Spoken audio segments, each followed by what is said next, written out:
G'day, Christian. Can you hear and see me all right?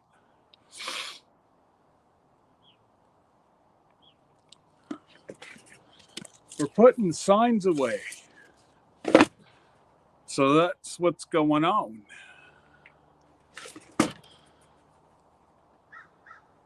I think now that I made you whatever on the chat, you can come up if you want. I'm literally taking down my signs and everybody else isn't around, so I figured good time to go live because I haven't been live in quite a while.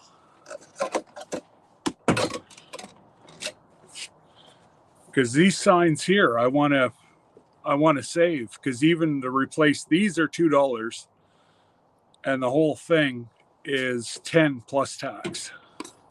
So if I do go again, or for a different position, I just have to get a sticker and replace counselor. And then I've already got almost 200 signs because I went and bought 100 more of these, plus like just plastic ones. And again, I just have to change the one sticker.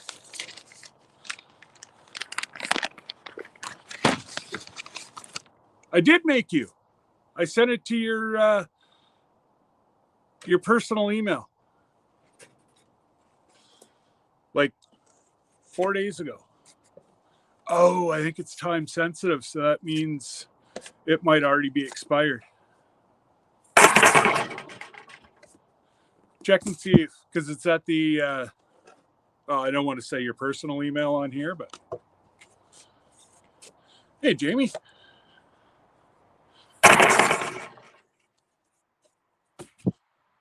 And who else have we got? I think I saw Deb and Kenny.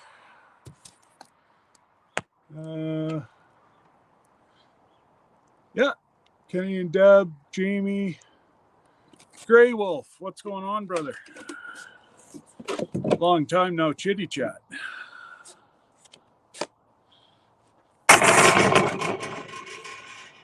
Oh, sorry, Mr. Worm, you don't get a free ride. Mr. Worm wants a free ride. You're not gonna get one. Just like a farm, nobody rides for free. Thanks, Jamie.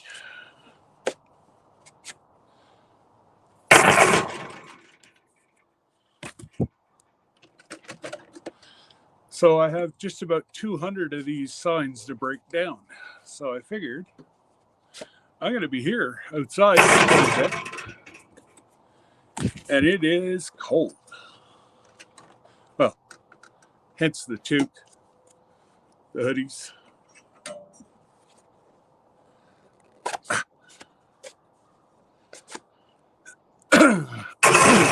G'day, Q.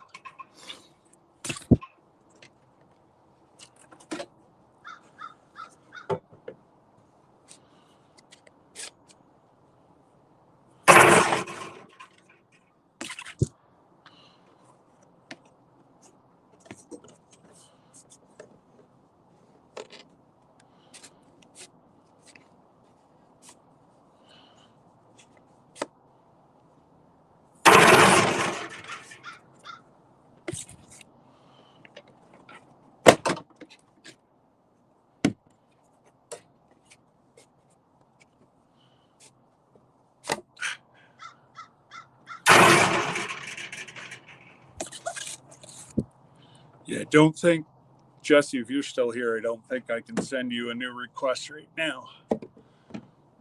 But I will, I'll just put the, oh, I hear you. I'll just put the, there you go. Oh, I hear you. Now I see you. What in the world are you doing, boy, on a Sunday morning? Let me fix my camera here. Got to work, brother. We got this sun right coming through the window. Oh, we have Hit me right in the eye. We have sun here too, but it's not as warm. How warm is it? I looked whenever Debbie and I went out for breakfast. I think it was about 40, 42. We're at 61 Celsius. I mean, Fahrenheit. That's still pretty cool for Houston. I know it's cold for me. Oh yeah. Which camera am I working on here? Hold on 1 second. All right. I'm in no rush, and I saw Tony and Joni weren't going live, so I'm like, yeah, why not? That camera's not doing good at all. What's that? My external camera's not doing very good. It's real grainy, so I'm switching back to my laptop. There you go.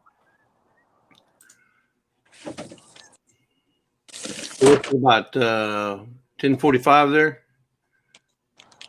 I honestly don't know. What time is it there? 9:45, so it must be 10:45 when you're at. 10:45 here. When are we supposed to switch the clocks back? Is that next week or this week? It's next week. I'm not sure. I'm not sure when we do the clocks. Anybody in the chat know? Hello, Gray Wolf. I'm just now catching up here. Hudson, Jamie's Country Living. How y'all doing? So right there, that's that $2 screw up. Somebody broke the H, so it's garbage. Oh, you can tack that back together. Nope. Trust me, I'm frugal enough. I've tried. Hey, all it takes is just 1 4-inch piece of duct tape, and that sucker around that thing, it'll still. Yeah. I've tried. Duct tape. I've tried. You gotta, where it comes to a T like that, you gotta do is wrap. Where it comes to a T, you wrap the duct tape around the rise part all the way across, and if it grabs on the other side, once it grabs each other, it's not gonna go up or down. Yeah. Fog advisory. I don't know. I don't see any fog around here. It's in your mind. That's the only fog I know. I'm not sure what that fellow was doing last night, but he's definitely foggy. I'm just glad my Astros won last night. Well, it's about time. They lost the first one just by 1 run, and then last night they killed them. Well, and I'm sorry, but they should have killed them the first 2 games. No questions asked. You're right. You're right. There are times when you are right, Scott. I know. I know. Take that. You They're can rare. take that right to the bank. They're rare. No, that bank closed down. It went bankrupt. Oh, my bad.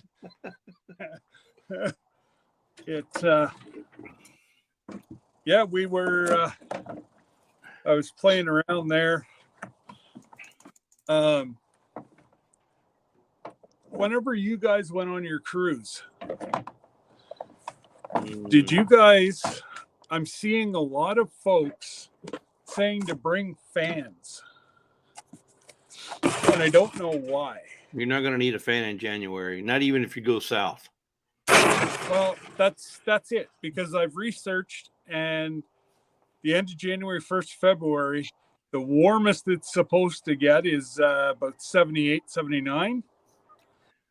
And I'm like, that's perfect weather to me. And then I got thinking, well, maybe it's for white noise. Well, you can get that on your cell phone now. Oh, yeah. Well, I'd have to download it because I'm not going to go over. Shit. Broke.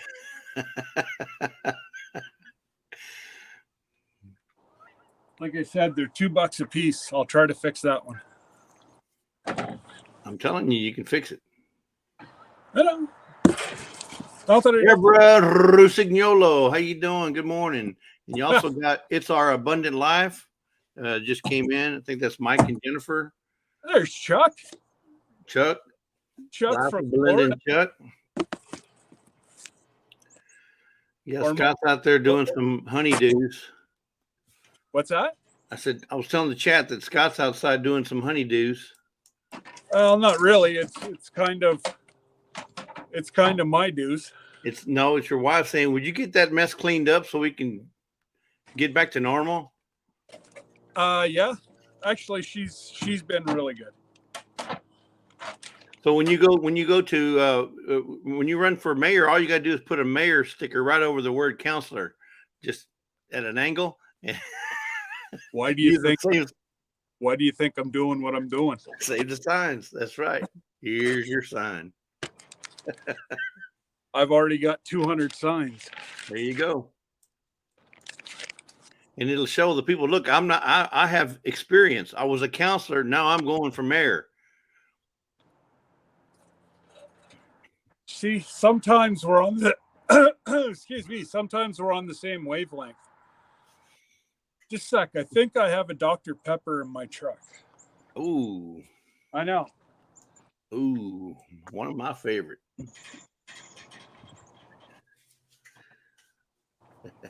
Nora, the Stock Explorer, how you doing, girl?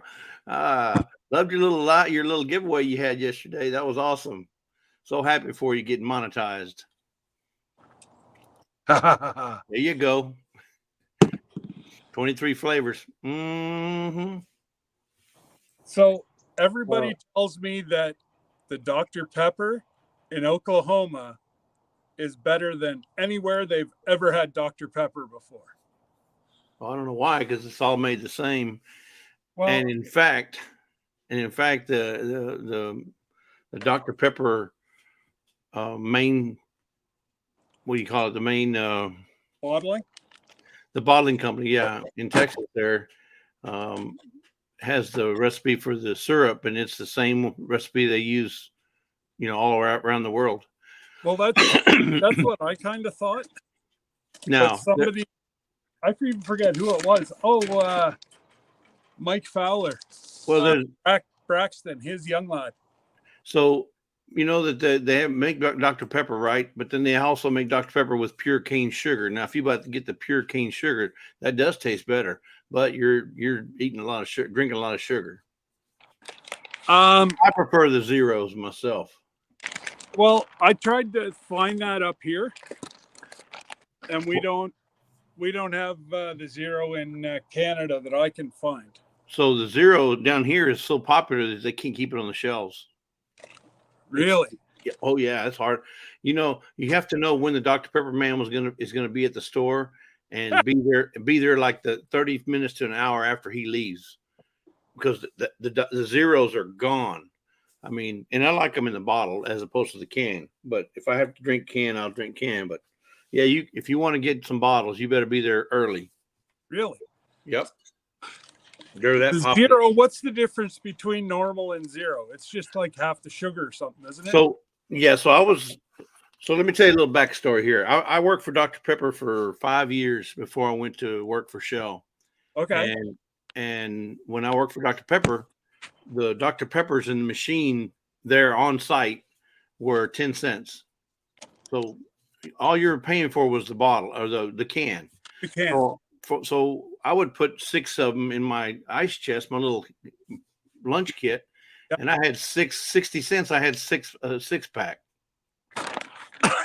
and no, I didn't drink all 6. Sometimes it got hot enough I could, but no, I didn't drink. I just would bring a few home every day.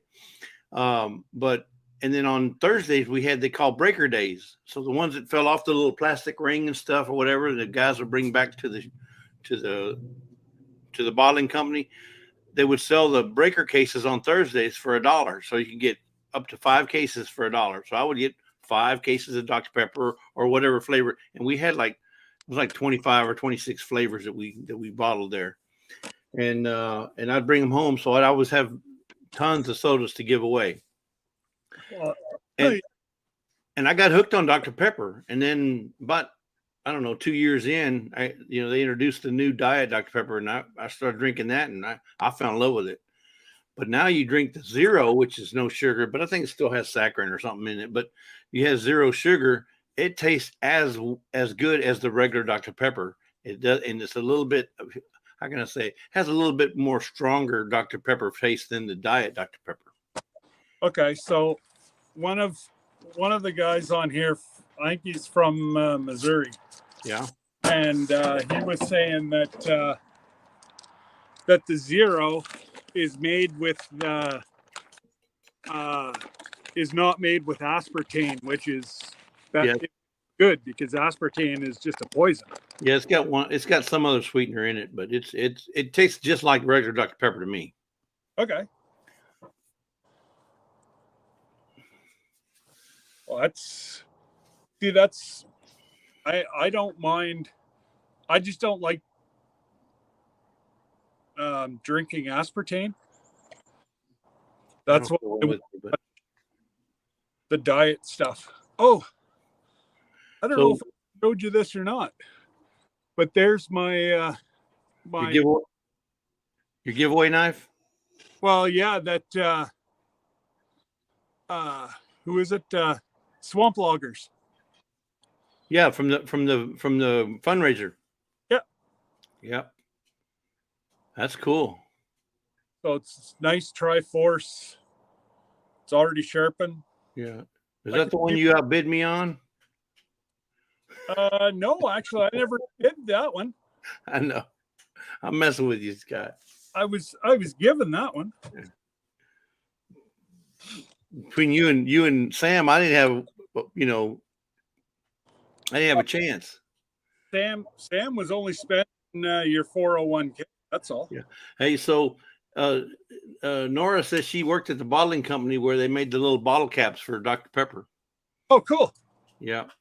And let me tell you guys, when Dr. Pepper first comes off the line, when they're making Dr. Pepper in the bottling company, and you take that Dr. Pepper off the bottling line, oh my God, it's so good.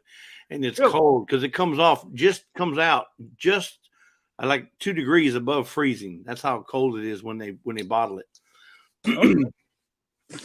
and it's amazing. You walk through the bottling company when they're brewing, and it's like the smell is awesome. See, back home we used to have a Pepsi Cola plant, and you knew. I forget what days they used to bottle, but they, like the ginger ale, they'd bottle on one day, and Pepsi they'd bottle like 3 days. Yeah. But anywhere near there, the whole town smelled like syrup. Syrup. It's hard to explain the smell. Yeah. It's awesome there. But I only worked there for 5 years. Then I got a job with Shell, or working as a pipe fitter there at Shell, and then I worked for Shell about a year later. But man, I worked a lot of hours, a lot of weekends. That's one thing about that job. You work tons of hours. Oh, working in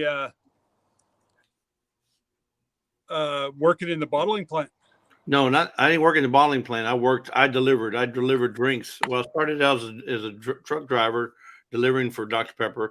Then I went into sales, or I was what do you call it? Can't remember the name of the title of it, but anyway, merchandiser. I was a merchandiser. Then after merchandiser, I went into sales. Okay. And it was, I mean, like I say, it was a lot of work, but yeah, I met a lot of people, met a ton of people, but I was always in the stores, even on the weekends, because on the weekends you had to rotate, but on the weekends you had to do what they call pull-ups, meaning they didn't get a truck that Saturday or Sunday, so that we had to have somebody from Dr. Pepper go in there, go in the store, pull all the product from the back and put it on the shelves. Oh, For the store. Yeah, the store doesn't do it. okay. You have to keep your own sodas on the shelf. Yeah, the same as what they do here. They have to stock themselves. Right. David wanted you to put up your link. Okay. Corey wanted you to put up your link.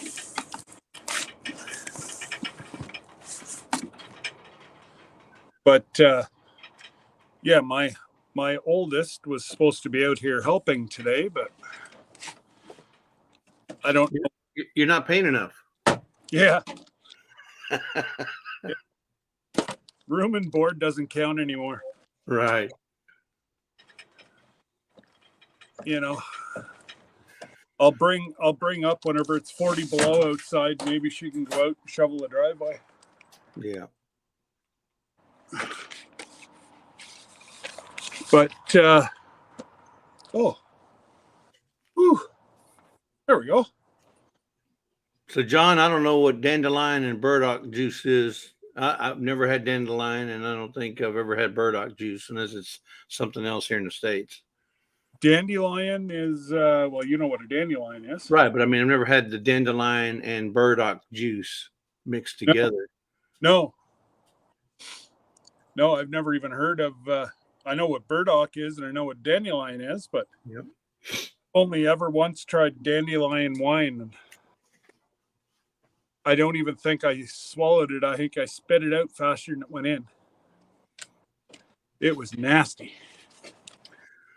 And John, I know you probably know this, but dandelion is a Americanized word. The real true name of the flower is dentdelion, D-E-N-T, D with a little lion, dentdelion. There you go, folks. But it was changed to dandelion when it came to America. Then here, Look it up. Sunday morning learning with Jesse. You never know. Never know what you're going to learn, right? That's right. And you're never too young.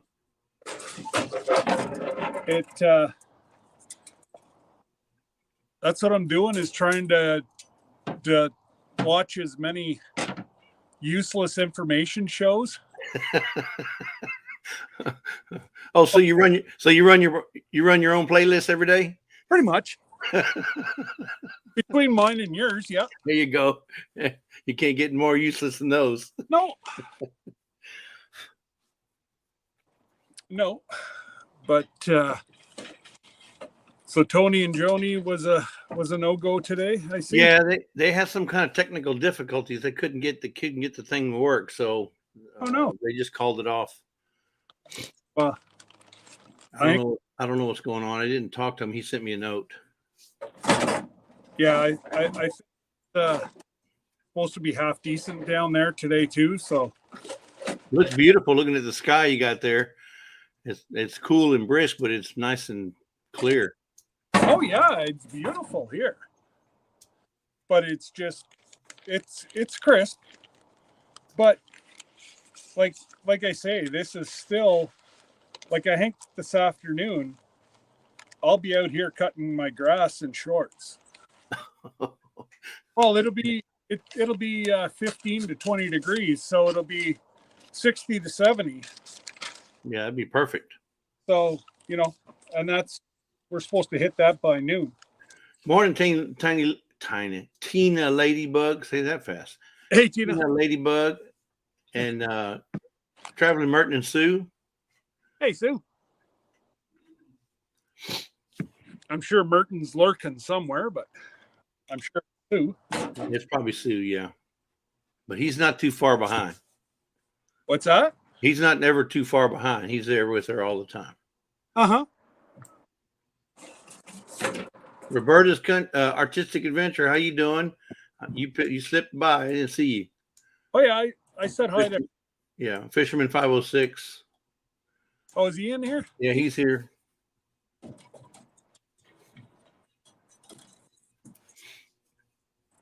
This is an unannounced, unscheduled live by Rambler. Yep. he decided to go out. He didn't want to do all his wife said, get out there and clean all that mess up. And he didn't want to do it by himself. So he said, let's see how many people I can get to join me. Well, I got 15 people here with us now. Well, yeah. So we're here to help. What can I do? Yeah. You can go bend all these back straight. Hand me one of those and I'll do it for you. Yeah. I like the moral support, buddy. Hey. Anyways, getting back to the ship, like I said to Debbie, I'm not bringing one from Canada. They'll have to be like a Walmart somewhere near the hotel. You talking about for a fan? Yeah. I mean, you can take one, but I don't think you're going to need one. The people that say take a fan probably were going right in the middle of the summer, and it was hot as can be, and the air conditions weren't working as good. So, well, no, it seems to be year round, and it's a lot of the bloggers, like the people that do a lot of cruises. Mm-hmm. So, like I said to Debbie, we'll be able to pick up a cheap fan right in New Orleans. I've been on 5 cruises and I never needed a fan. That's all I'm going to say. Yeah, I know, but how many of those were Alaskan? You needed a toque, not a fan. Well, yeah, but I've been 4 in the Caribbean and 1 in Alaska. So the 4 that I was in the Caribbean, I didn't need a fan. We went to Mexico, didn't need a fan. Went to the Belize, didn't need a fan. Bahamas didn't need a fan. I'm just saying, I don't know what the fan hype is about, but maybe something's changed. My wife wants to get a little fan. My wife's going to get a little fan. Oh, you know what it is for? It's so you can put it on your desk right there and have it blowing towards the door, just in case there's any COVID on the boat. It'll blow it out. Jesus. I should still be okay. I can't even get another booster by the time we leave. Well, you can get one in the States, can't you? No. You're going to tell me you can't get one in January in the States? I'm almost certain you probably can. No, I can't because we just had it.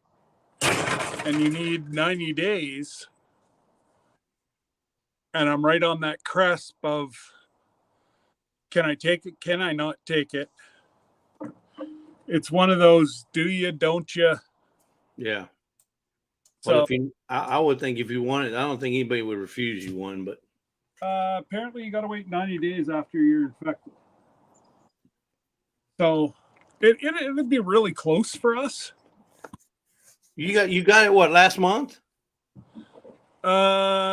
Thanksgiving. So what, the second weekend in October? So about 2 weeks ago. Yeah, I think you're just over 90 days. I don't even know if by a week. Like I've got all my shots. I got my 1 booster. Plus we just had the hokey pokey, so yeah. I think we're all right.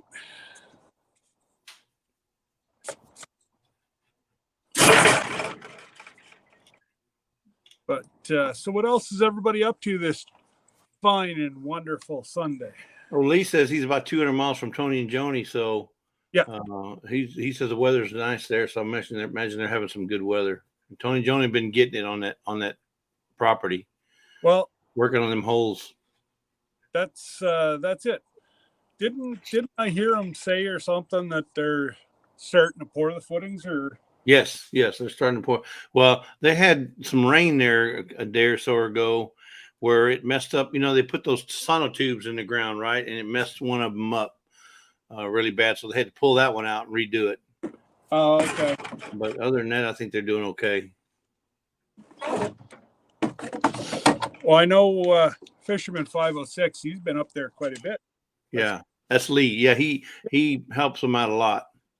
Yeah. Helps them out a lot. Yeah. I mean, I'm not sure. I think who's the other guy that goes up there from I can't think of his name now. Who? Give me their channel name. Yeah, I'm trying to think of it. Remy, folks. After you turn 60, you know the digital recall just goes, and then you can't remember nothing. I'm lucky to remember my name. Don't ever hit 60. You won't have that problem. Oh, once I hit 60, I'm going to be in real trouble. Yeah. But I didn't know Remy was going yet. No, I said I don't. I think he's one of the other ones that has either helped him or offered to help him.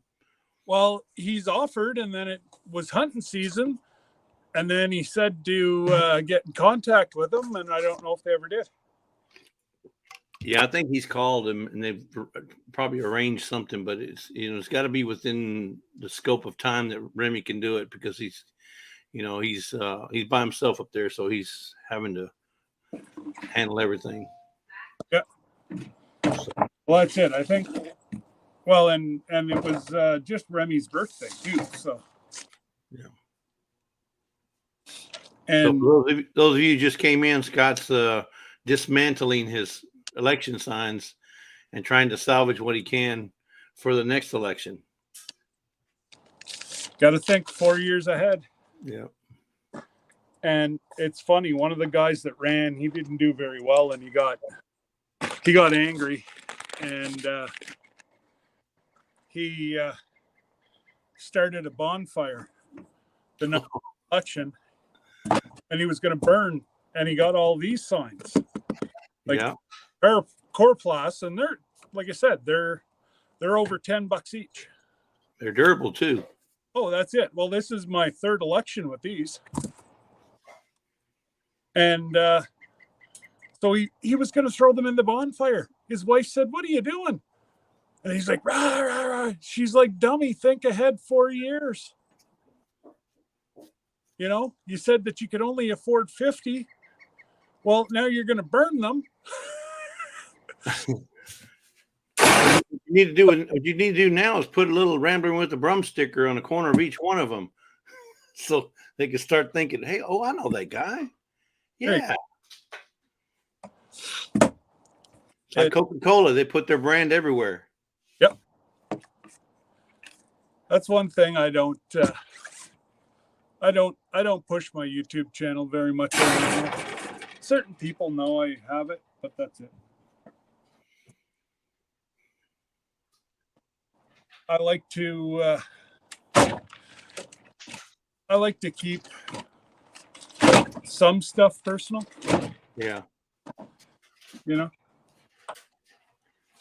Well, I mean, there's some YouTubers that say that everybody watches their channel but their family. Well, that's it. And their own family don't even watch it. It's like, wow. And I'm the same way. I only have, my mom and dad are probably my biggest watchers, right? Well, then I have one sister that watches. But other than that, nobody else in the family watches. No. Well, heck, my wife don't even watch our videos unless I pay her. Neither does mine. So they're going to get along famously. Yeah, and she's in them. Go figure. I know. But I got to say, Debbie's oh, she snuck up on me. Uh-oh. I guess I'm here talking smack over here. No, don't turn. Don't, no, not right now. It's too bright right now. Wait till the sun goes up just a little bit more. Poor thing. And you can't see. So is that air show again today, or was that just yesterday? No, it'll be today too as well. It won't kick off till probably noontime. It's nice and sunny out. And it's beautiful today. Yesterday was all clouds, and today it's nice and sunny. Well, I think you guys should just get a beverage and sit out back, because it would rattle in your house whenever we were. I know. They fly right over like, and everything's shaking. Yeah. So I was talking to Jesse yesterday afternoon on Instagram, and trying to figure out Bautissimo, and all of a sudden I could hear. And Jesse had to lean in to talk to me. It was so loud with the F-15s going over the house. Yeah, we live about 3 miles from Ellington Air Force Base, and that's where they do the show. It's the wings over Houston. So, yeah. So In then, fact, when the president, any of the presidents, when the president flies into Houston, that's where he flies into Ellington, because it's just it's Ellington. It belongs to the Air Force, but there's not a lot of traffic there. yeah, more secure. Yeah. Yeah. Well, that's okay. And that's where NASA, all the NASA folks train. They train their NASA engineers and flight folks. They train them there at Ellington. Oh, really? Yeah, because NASA's right down the street. Well, that's it. That's the old saying, right? NASA or Houston, we have a problem. Yeah, and believe it or not, that was only said in the movie. That was never said in real life. Good old movies. Yep. Just like if it's on Facebook, it's got to be True. Must be true. Got to be true. No, nobody, everybody's vetted these scientists on Facebook. They know what they're talking about as they're in their mama's basement.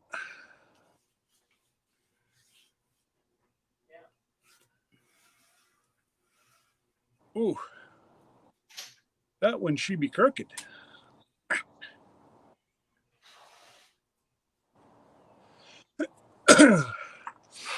And I got to do, I'm going to make a whole bunch of apple pie filling after I'm done all this today, too. Okay. Well, your Thanksgiving is over. What's the occasion? I still have about 25 pounds of apples. Yeah. Hey, Scott, you got some more people came in. Nicole Schaaf came in. Sheppy Bradshaw. Good times with Jen, and I think Steve. I'm not sure. And then Judy May Collins just came in. She says to tell you hello. Hello, Judy May. Hey. Then you got Our Treasured Home. And who else? Our Treasured Home. I had fun at Judy May's. Davis Family Life. Oh, Kareen. Kareen, or maybe it's my brother Marvin. Yeah. Oh, it could be. Yeah, you're right. It could be. Oh, don't worry. She wouldn't let Marvin on my she would not let Marvin anywhere near you and I. We might show him the right path.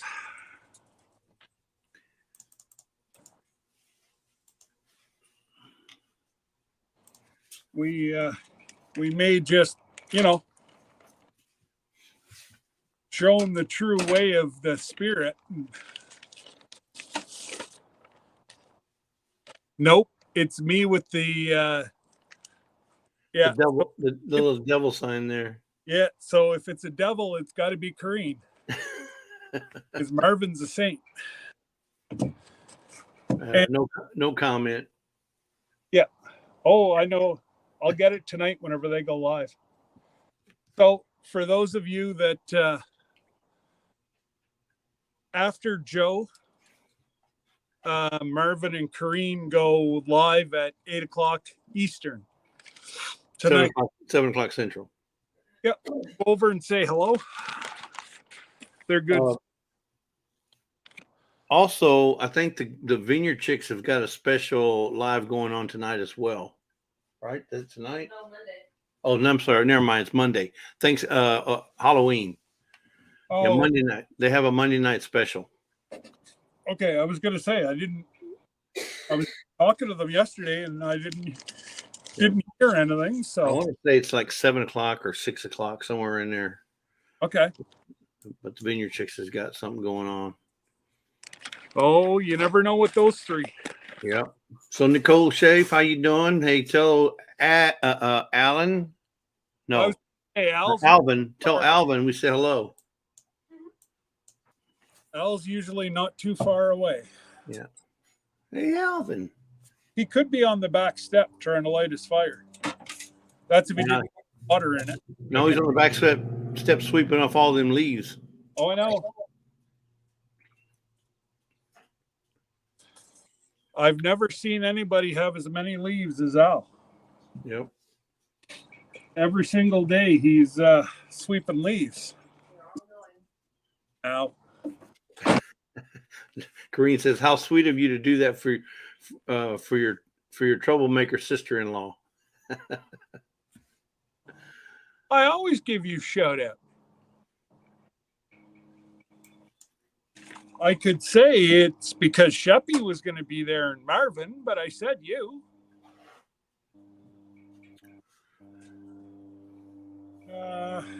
If you just stepped in, Scott's tearing down his signs. You know, he won his re-election, so he's a counselor again, and he's trying to salvage what signs he can for his next election when he goes for mayor. You're in Houston and you're saying that. I've already got people here telling me that. So I told them they're going to have to put where their mouth is. You can't go no place but up, buddy. I like the bottom. Then people don't expect a whole lot out of you. Yeah, but them bottom feeders, they just they're suckers. That came from Lisa. Suckerfish. Suckerfish, she calls them. them bottom brothers. I see how she feels about me now. No, Jesse said it first. Bottom feeder. She says called the bottom feeder. She says suckerfish. You don't. She calls them bottom feeders suckerfish up in Oregon. Okay. Jesse wouldn't talk about that. Oh no. Corn-fed Life, how's it going, Bubba? What's going on, guys? Now, let me ask you a question, Scott. Now that we got Corn-fed Life in here. All right. If you lived less than 300 yards from the river, and I'm talking a decent river, all your life, and then you move to Kansas and you get in the canoe for the first time, wouldn't you think that was strange? Well, if you lived by the river all your life? Between you and I probably wouldn't even mention it. I know that's right. Corn-fed put out a video, said this is the first time they were in a canoe. I find that hard to believe there, Craig. Well, maybe a canoe. Huh? Power boat. No, I'm just saying you can't tell me you live by a river and never been in a canoe. I don't believe it. That would be like me, you saying, "Hey, Jesse, you live in Texas and they got nothing but Mexican restaurants there, and you've never eaten Mexican food? What?" I've never. Well, I've been in kayaks and canoes as a younger person, but I haven't in probably 25 years. But I've been in houseboats, bass boats, ski boats. I mean, most people that start off in the water, they start off in a small, a dinghy or a flat bottom or a canoe, a kayak, Yeah. You don't start off, the top. And I figure, well, the first thing you start off on is some sort of a canoe, fiberglass or wood. Yeah. I was fortunate. I had family with money. They had boats. So that must be the case for Craig and Corrine. They probably had money. They didn't need them little old menial canoes. They were out there in them big old river boats with them twin 75 horsepower Mercuries. There you go. Yeah, that's what it was. Now I fully understand now, Craig. Yeah. All right, Sue, you take care. Have a good day. Thanks for stopping by. Yep. Thanks for stopping by, But yeah, no, I figured I'd just go live. I was sitting out here by myself, so there wasn't a whole lot going on. The cows were, I don't know if the cows are still there or not. Yeah, Sheppy, Lisa's in the background doing something with jelly or something. She's always doing something in the kitchen. In the shipping department. Or she's in the shipping department. I'm here. Oh, there she is. Getting me some breakfast. I got to make my own. I told her I can have somebody make it for her, but she won't let me hire her.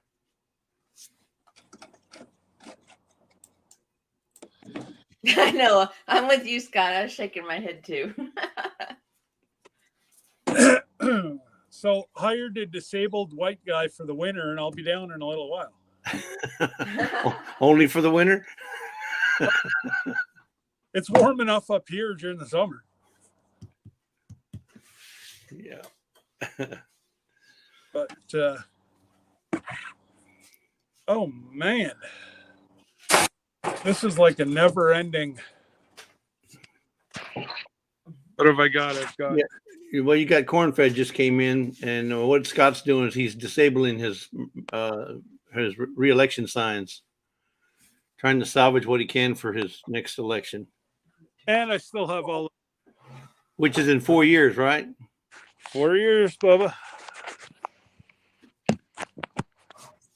So you got to put up with the neighborhood 4 more years. Yep. Or the township. Let's just say the township. Yep. Good old township, and there's a lot of growth that's about to happen. Well, just think, and you can in 4 years, right before the 4 years is up, you can go on another boondoggle with the mayor, like you did this last few months ago. What's that? You can go on another boondoggle like you did this few months ago in 4 years with the mayor again. Oh, we always go every year. Yeah, that's a conference every year. Oh, okay. Well, since every year, then that's even better. Yeah, it's for 4 days. To hobnob with the big wigs, so you can get some more business in your township. Yes, sir. I would do it. I potentially could have. Well, I'll know more here in the next few months. But to my knowledge, I could have just with chatting with these guys. I'm looking at possibly bringing $50 million worth of development to the township. I know that's a pea in the bucket to a big town, but whenever you have 7,500 residents, I guess actually we're up to about 8,500. So the township itself, the city limits of the township is 8,500 folks, or does that include people in the rural areas too? No, including the rural areas of our township. Our township is about 160 square kilometers. So you divide that in half, would be about 80 miles. Yeah, be in between 80, 90 miles square would be the township. And we have anywhere from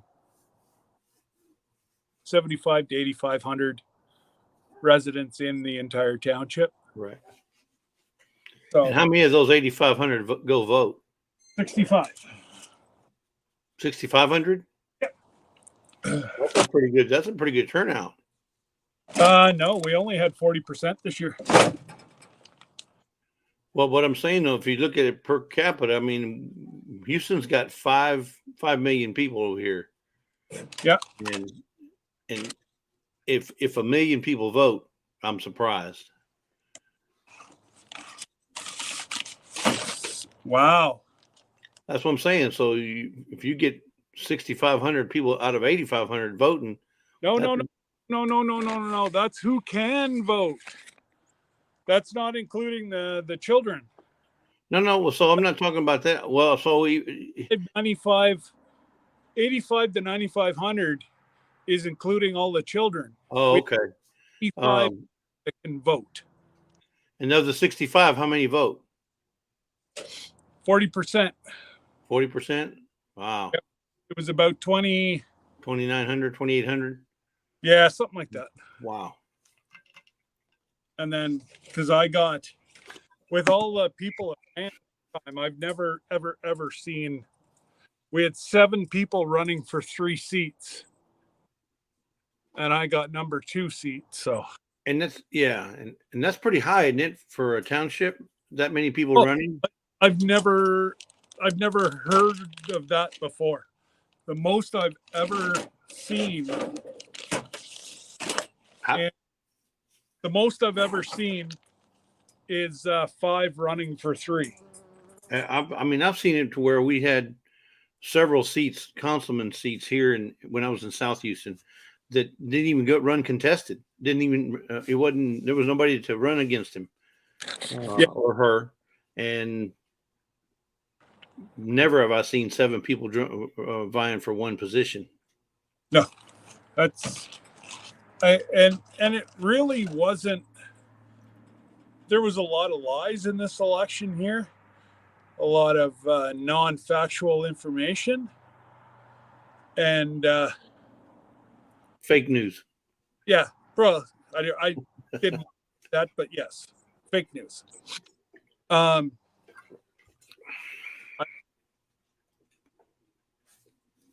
There was a lot of folks that threw their name in the hat. Like one person only lived in the township for 8 months.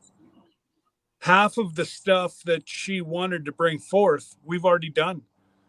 Like her big thing on her election platform was changing the street lights over to high efficiency LCD or LCD. Well, yeah. We did that 6 years ago. It's already paid for. Do some research. Yeah. But again, she only got 200 votes, so people saw right through that. But Yeah. it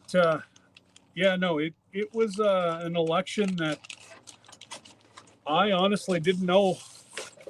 Usually I have a pretty good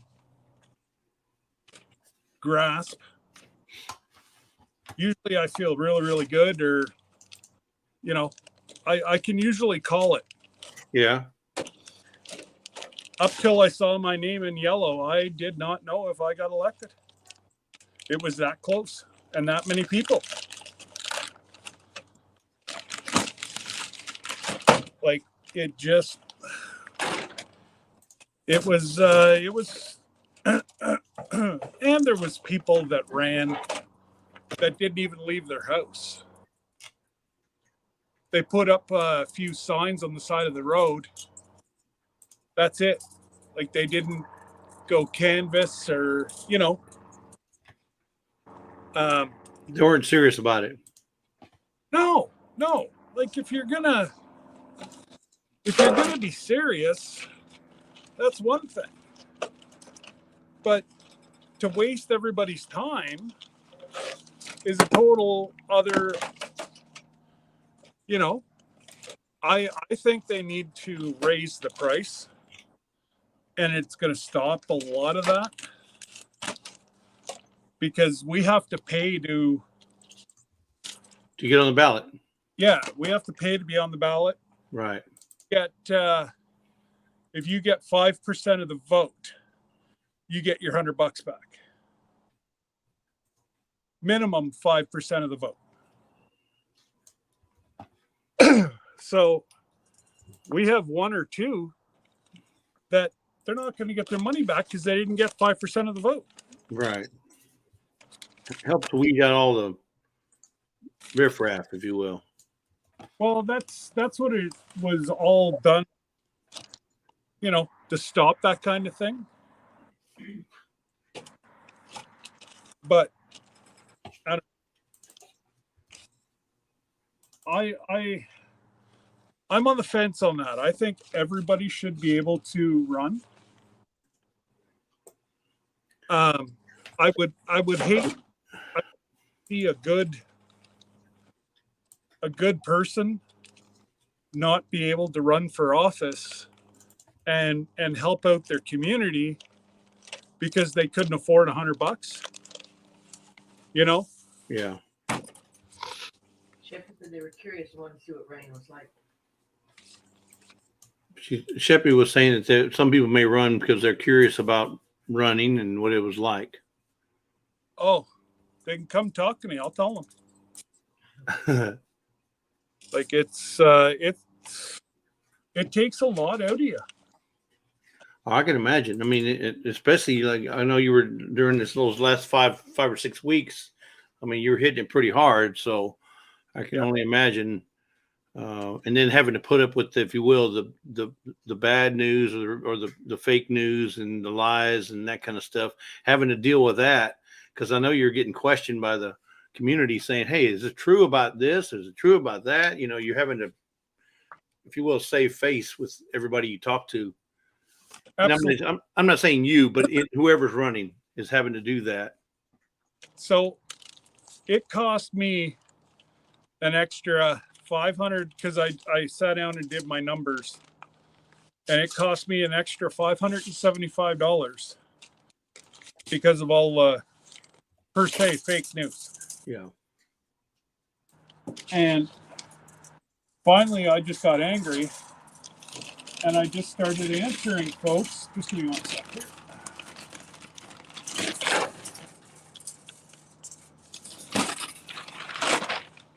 Like there's a few of them that tried to hijack the election and turning it into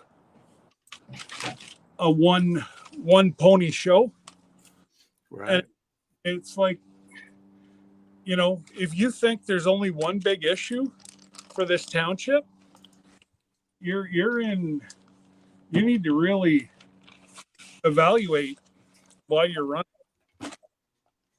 because there's probably a dozen big things.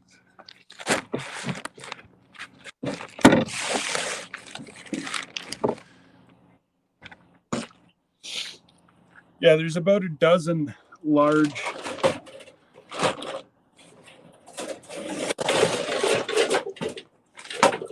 things, you know, like child poverty, stuff like that, where a lot of people were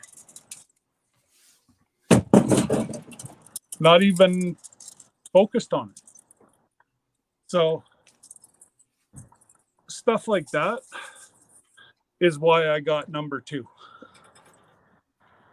Because I finally pushed back and said, you know, this is what the issues are. And I have to have the truck cleaned out because I go to the pumpkin patch Wednesday, I think. So Wednesday we go to the pumpkin patch and start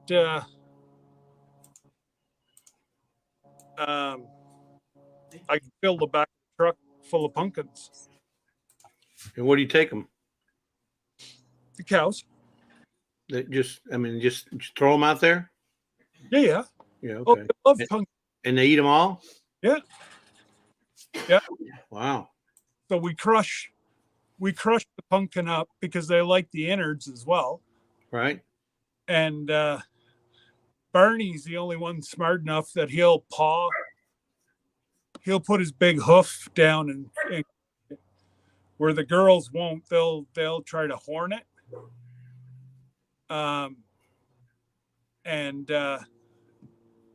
Anyways, yeah, no, I get the entire, well, I'll do a video whenever I pick it up.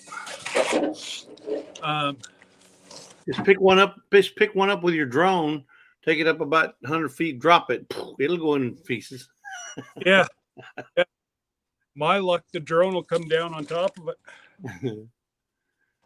You got the Virginia Bushcrafter just joined. Hey, Virginia, how are you?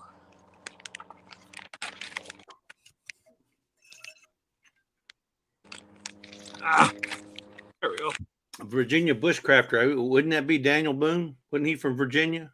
Or was he Kentucky? I think he was Kentucky. I'm not sure. And you got Venkat Grubby the Beagle just came in. G'day, Krubby.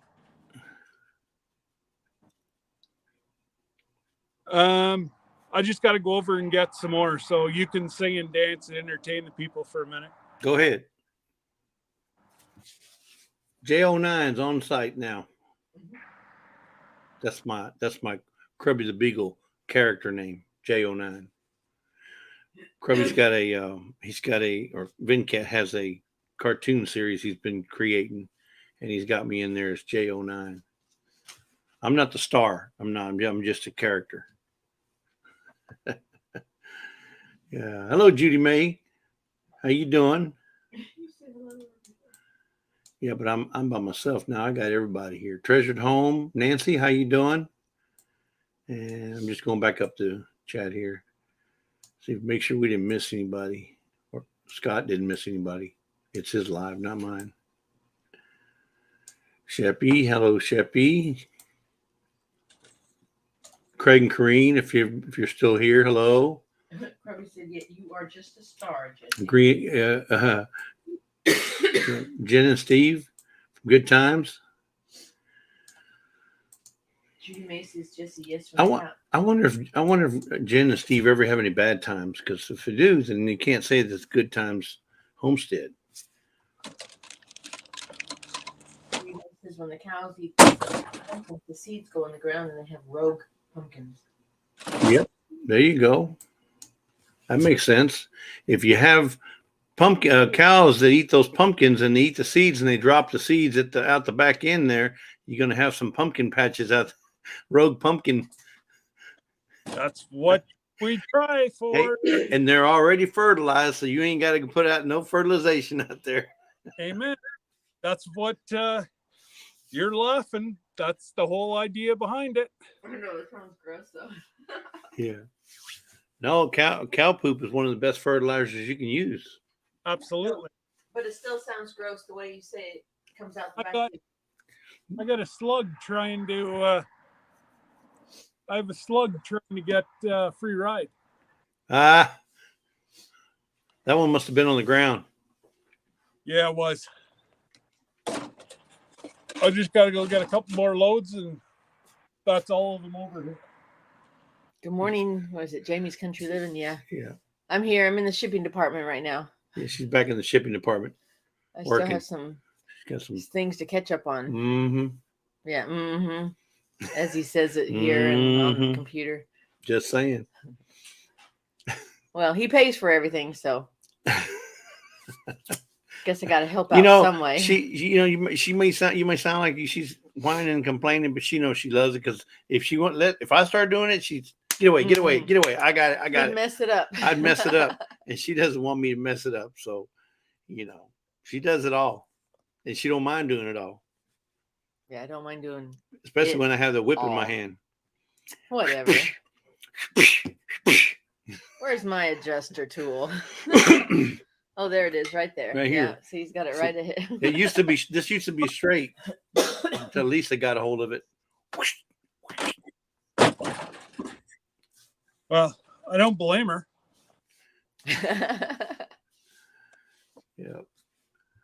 Yeah. Roberta, hello, Roberta. That's true, Corrine. As long as she stays out of the navigation department and the moderation department. Oh, yeah, no, we don't want her flying. Says Judy May says trick or treat for children is from 3 to 5 p.m. Eastern. Wow, you have a time? Wow, they have a time deal. Judy May says trick or treat is for children from 3 to 5 p.m. Eastern Standard Time. There, where she's at. Good morning, Judy May. Judy May's up in Ohio. That's Canton, to be exact. Well, she's in Canton right now because I'm not. Huh? I think she's on vacation or something. I don't think she's from Canton. No, she's somewhere else. No, she's not from Canton. Yeah, but she's in Canton. Well, Bunky's in here. Good morning, Bunky. Which is, I think she's either on vacation or out there for the weekend. Hey, Bunky. There's no Bunky. What's going on? In the NFL. Yeah, the Hall of Fame. Hall of Fame, Canton. Yeah. But I love Canton. It's beautiful. You mean there are so many different places in America that are so it's just their own beauty, because you can go in the desert and find beauty in the desert. You can go in the mountains and find beauty in the mountains. You can go to, Backstreet country roads Yep. and find beauty there. It's just beauty is everywhere, and it's what you perceive. So Beauty is in the eye of the beholder. that's where that thing came from. But people say the West Coast is beautiful, the East Coast is beautiful, the mountains are beautiful. I mean, there's beauty everywhere. I mean, it don't matter where you're at. You're going to find beauty somewhere. I can find beauty in my front yard. You just gotta. That's only if Lisa's out there.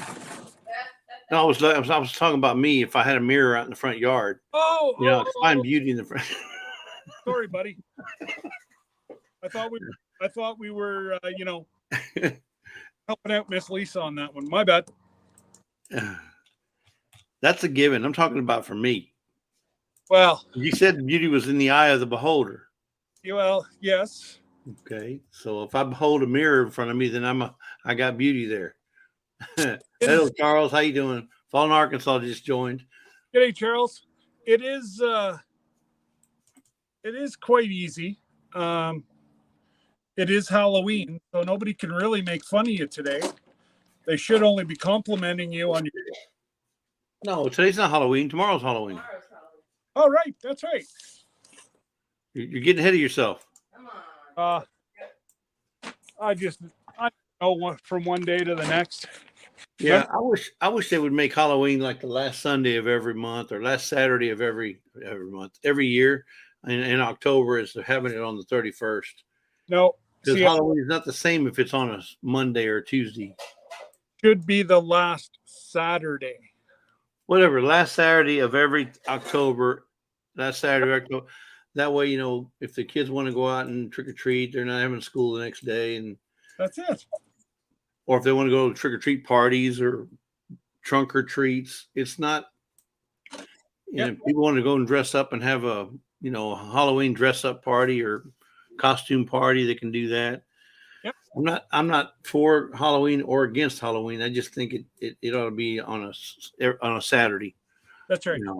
G'day, Cindy. Cindy Brown, how you doing? And I totally agree. I know there's some people that don't believe in Halloween, and I know there's some people that go overboard. Yeah. I enjoy watching the little ones get all dressed up, and yeah. I don't I hate religion and Halloween, but And if you're a business, and you're into the commercialization of it, it helps the businesses as well to make money for whatever they're selling, be it candy or costumes or masks or whatever.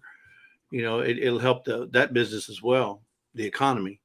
So we had whenever we went to get groceries this morning after breakfast, we got 2 things of chocolate bars in case we happen to get a kid. But like I said, we haven't had kids here in 15 years. So yeah, we haven't had hardly any. Well, in the last couple of years because of the big C, we haven't had anybody. But I think it's slowly going to start coming back around. Sure. So yesterday, was it yesterday or day before? No, day before yesterday, we went to a place called Froberg's Farms. There's a place out here in Houston or in Alvin. Get it, Alvin?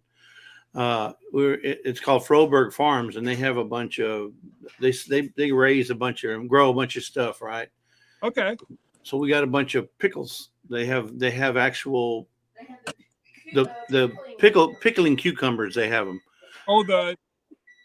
They just have raw. Yeah. So we bought a bunch of those a couple of days ago, and then yesterday, Lisa and I canned a bunch of bread and butter pickles.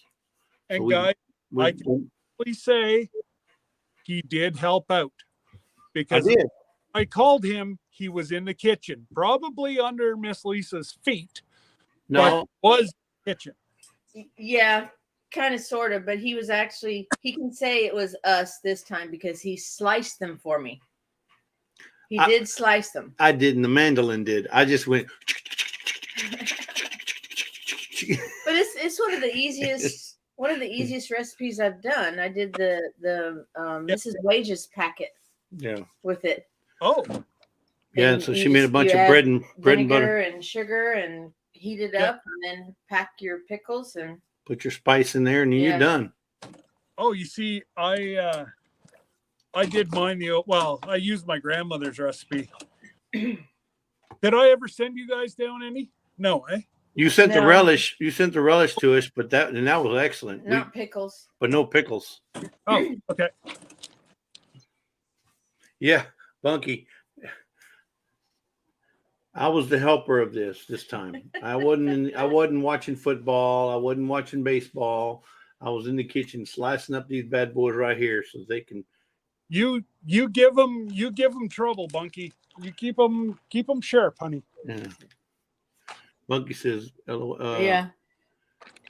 He's my helper now, Yeah. where in December I'll be his helper.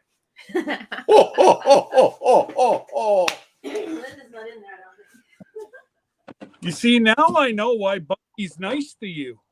That Well, that she's 1 and 1's just coming together here. well. Let me tell you. Let me look real quick. Let's see.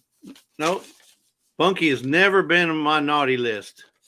Look, Wow. when I go to Bunky's page, look at that. Bunky. There's nothing there. She's not on any naughty list, and she stays there in the nice list. What about KK and Trey though? Now I can't divulge that information on her sisters. Not in front of Bunky. All right. That's just between me and them. Well, I can guarantee if Bunky's running around the house right now going, ha ha ha. Yep. The Shades of Ray. What's up? The Shades of Ray. Well, that's a new one, isn't it? I don't know if Yeah. I've seen that one. No, The No, Shades of Ray. I don't remember that. So let us know. Let us know where you're from, and What are your names? yeah, And I know one of them is probably Ray. Why? Why would it be Ray? Actually, but it's spelled R-E-Y, so that means king. Ray. What's up? That's what he says, everyone. oh my God, Lee. Christmas would be, you got to work all year to get through Christmas. He has 30 nieces and he's from London. He's from Pond. He's from London, yeah. Yeah.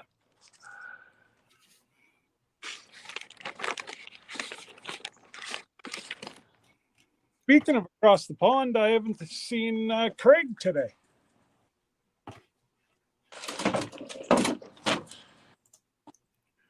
You talking about Craig's cabin? Yeah. Yeah, I haven't seen. I saw him a couple of days ago. Well, he was in my live Thursday. Yeah. Well, he could be. Him and the boys like to go out and forage for stuff Yeah, on the weekends. on the weekends. Yeah.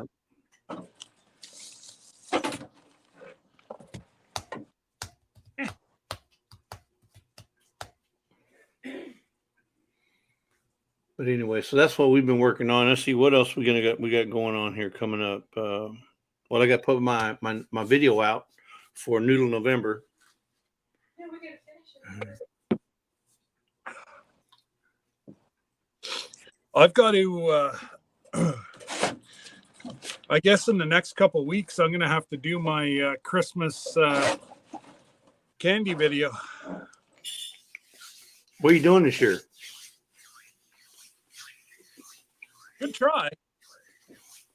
I'm not. I'm Look, Scott. It's just you and me on here. Look, just you and me. Just you can tell me. I won't tell nobody. No. I know, buddy. It's just you and me. What I'm doing is. So that's what I'm going to do this year. Well, see, that's all you had to say. Perfect. We're doing the same one. But this time we're going to put all over it. No way. Yep. I was thinking about doing that too. Yeah. But we went to the store looking for all the They're all out of stock. Oh, well, I'm going to substitute it with that way you can do what you do and I'll do what I do. Well, perfect. That's exactly what we're going to do then, because we are having the same problem, especially when it comes to finding the to put on top of it.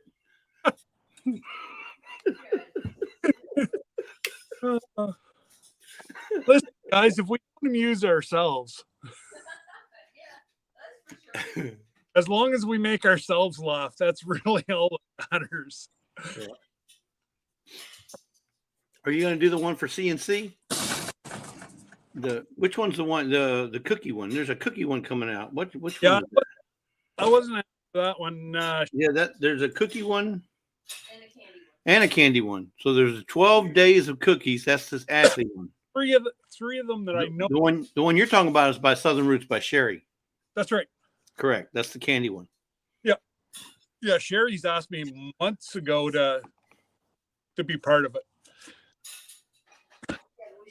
Yeah. So, but for the December one for Ashley, Lisa's doing the doughs. Oh, nice. Yeah. Cool. Yeah, no, Ashley never asked me to do the cookie one or the 12. No, she's doing the 12 days, right? She's 12 days of cookies is by Ashley. The candy ones is hosted by Southern Roots by Sherry. Yes. And then there's Dovember. I'm not sure who's doing that one. Dovember, which is Oh, I something. thought and Tony were in on that one. Dovember? Dough. I thought it was something Mennonites involved with. Yeah, because wasn't she doing that? Wasn't she? I watched Daz's live last night. Well, yeah, she was doing Croctober, and she put out her video last night for Croctober. Oh, with the cake? Yeah. Okay. Some kind of video with cake. Yeah. Yeah, like a pot pie or something. But yeah, Tony's doing Noodle November. Yeah, we knew that one. Yeah, Leanne. But the Croctober is hosted by Jenny's Scratch Made Kitchen, and that video just came out from Leanne. But I don't know for the life of me, unless Cindy Brown knows, who's doing the Dovember, which is something to do with baking. Yeah, the 12 days of cookies is Ash. Yes. Right. And then Sherry's the candy. Right. And I don't know who. There's another one. There's 3 going in December, and then Dovember or whatever. Well, so there's another one. Maybe are you talking about the Christmas 22 is coming? Christmas Christmas 22 is coming. It's hosted by Ariel Viking Venture and Victuals and Gail Southern Living. Say that one 5 times. Wow. Yeah, it's Christmas 22 is coming. I don't know what's involved. I just know that that's coming out in December as well. Yeah. I don't. Sister. Say again. Charles was asking if we knew about Coupon Gail's sister was hit by a car in the corner. Yes, we heard about that. Gail's sister was, in a traffic accident. Took her life. No, it didn't. She's in a coma. Oh, she's in a coma? Oh, okay. Yeah, but she was hit by a car. Correct. But I thought she'd passed. But Lisa said she's in a coma. No, she's in a coma. I don't know if it's medically induced or what, but she may say something on her live this afternoon. Or if she's not doing her live, maybe Joe knows more tonight. Yeah. And that's also Cody, from Hog Deer 79. That's his sister as well. Yes. I only learned recently that Gail was a sister. Yeah. So keep that family in your prayers, in your thoughts. I'm sure they're struggling right now, especially this time of year. You don't want to have somebody that's in any kind of medical distress. You know, it's one thing to be, to have been in an accident and maybe you break your arm or something, but to be in a coma or even pass away, that's just terrifying during this time of season or this time of year. Well, and she's she's still a young person. Yeah, Nancy says from Treasure Home says yes, medically induced. Okay. So then it's probably a brain injury that they're trying to. Yeah, probably keep under control. Well, yeah, just so that give her brain a rest. That's primarily why they do that. Right. There may be some swelling up there, big time. That's under Well, control. Yeah. depending on how she was hit and whatever else, yeah, that could be quite severe. G'day, Annie. How you doing? There's Annie. She just showed up. How are you, Annette? Yeah. Hopefully everything's. I meant to ask you the last time I saw you, Annette. Are you in the flood? Are you in any of the floodplains over there right now? Wasn't that mainly in Victoria, in the Victoria region? No. It's unfortunately all over Australia right now. Really? Yeah, that's what Daz was saying. There was a couple people on Daz's live last night, and they say that there's like creeks, everything is flooding. So Well, Annie, I don't know if you're much of a carpenter, but you might start building you an ark. So Roberta says Gail's going to visit her today, which is her sister. She has a broken pelvis and was medically induced into coma. oh, Seriously broken pelvis. not good. Oh, wow. You just never know, folks. You Nope. just never know. Every day is a gift. So, And it's funny, it doesn't matter how much you bribe him, whenever he's ready to call your number. yeah, we all have an expiration date. We just don't know what it is. He's the only one who knows. But think about this. I know she does not want to be where she's at. And I don't even know if she knows what she's doing, in the state she's in. Well, no, And I bet you she'd give anything and everything to be able to say, I love you to those that she loves. So it's always imperative to stay true to yourself, keep your family close to you, tell them you love them, because you just never know when the last time is that you're going to be on this earth. Not to say that she's going to pass away. I'm just saying you just never know what's going to happen. That's right. And well, you look at friends of ours, she wasn't feeling well, and Bob tucked her in Sunday night, said, I love you, and we'll see you in the morning, honey. And she's been massive strokes Sunday or Monday morning, and she had one good day 2 days ago, but yesterday was just full of dementia, and right. she just, geez, it turns my stomach. Just turns my stomach. Yeah. To see, and that's what Bob had to make the call. Do we do a DNR?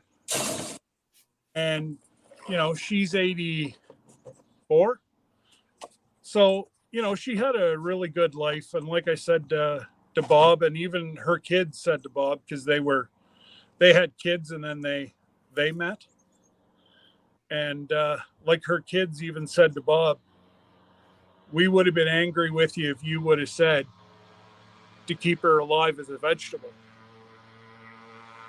Is that a drone? Whoa. I thought it was a drone. It's a bicycle that he's got. He put an engine on it. Yeah, it's got a lawnmower engine or something on it. Probably a weed eater. Yeah. Oh yeah. he winds it out, you hear it. Yeah. At first, I thought it was a drone flying over your head. No, because, well, if it was my drone, it'd be my wife flying it, and I'd be under the truck. Yeah. I haven't actually had mine up since I played dominoes out of a tree. Okay. Roberta says, Arnica, Montana is a great remedy to treat brain injuries. Taken daily, it would likely improve her condition. Okay. So what is Arnica, Montana? Is that a plant? Is it a, I don't know what Some kind of herb, maybe. an herb, or is it a tea? You're right, Jamie. I do need a drone, but I can't convince my wife that I do. So I'm trying to figure out how I can. Can you give me a little hint on how to make Lisa understand I need a drone? Absolutely. Just tell her that you need, No, and just and tell then me- show her that you need to go. yeah, exactly. Yeah, but every time I tell her, she tells me to go to. And then all I say is yes, ma'am. Yes, dear. Yes, dear. All he has to do is get a new battery for the RV. Tell me we're going on a trip. Hey, I'm all for it. Oh, is that all it took? Was just a trip? A $200 battery to get a drone? Get a has to go to somewhere and get a battery, man.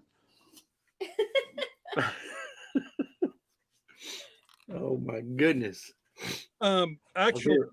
the one that Eric has would be a good one for you. Yeah, the DJI Mavic 2 is something like that. Yeah. Yeah. It's mine, but I don't it's need that one. smaller. It's No, small. No, that one has a crash history. I did say Eric's. Right. Well, here's the deal. If he can't fly it, then I probably won't be able to fly it either. So I need something that's a little bit more. Well, let's face it. Eric is like me. And we think that we're professional drone people until Operators. your drone bouncing out of the tree. I learn quickly. Sometimes people learn a little slower. Yeah, my drone's got to have them bumper guards on it, where they go out, extend past the blades, and if it hits a tree, it bumps off, They do. It's almost like training wheels for they do have that for drones. That's absolutely funny. Okay, so let's go back to this Arnica Montana, Leopard's Bane. Okay, so she gave us a link to that. It has been used for medical purposes since the 1500s and is still popular today. Applied to the skin as a cream, ointment, liniment, salve, or tincture, Arnica has been used to soothe muscle aches, reduce inflammation, and heal wounds. It is commonly used for injuries such as sprains and bruises. As an herb, Arnica is usually used topically because it can cause serious side effects when taken by mouth. Wow. Oral homeopathic remedies do contain Arnica, but they use a diluted form that is not considered dangerous.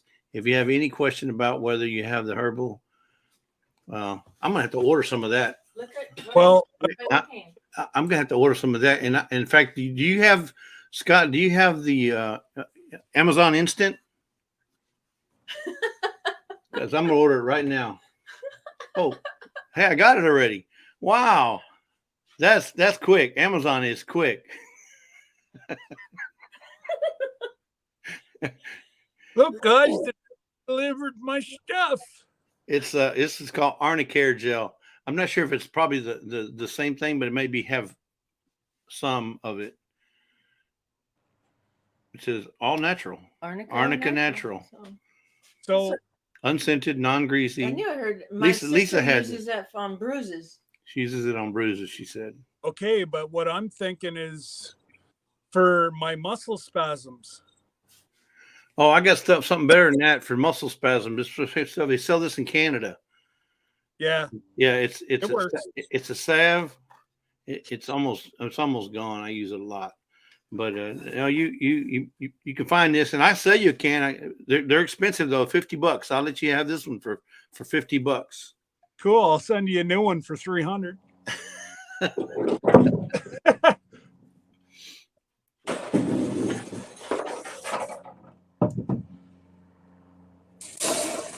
Oh, how the hell am I gonna get? Yeah. Yeah, I was just reading the at the top here. See, so Cindy Brown just put up has been used for medical purposes since 1500. It's still popular today. Yep, that's that stuff right there. That's the active ingredient in there. That's the active ingredient in what we have here. I know, but it almost sounds like the one Roberta was talking to, or talking about, is like a double. It's almost like a double medication, which might help me a little bit.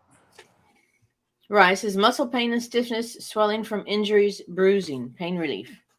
Yeah. So, but see, but what Roberta said was Arnica montana is great for a great remedy to treat brain injuries. I'm thinking there's a oral or something you can take internally, because how would you wouldn't just rub that over your head, would you? Well, I don't know. I'm waiting for her to say, because she says taken daily it will improve her condition. So there must be an oral application of that stuff. I don't know. I've only got my phone. I'm in my driveway, so you're gonna have to do the research. I will. Yeah. I will. 7% Arnica montana is an active ingredient. This is made in France. Really? Yeah. So then you got to talk like this there? Oui. Made in France, but distributed in Pennsylvania. Yeah, made in France, but distributed in Pennsylvania. That doesn't surprise me. Yeah, you got to get that Amazon Instant.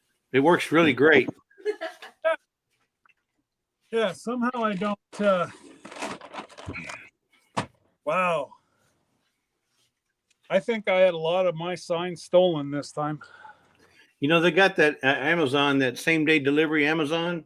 I won't be surprised if they don't have that eventually someday within the same hour.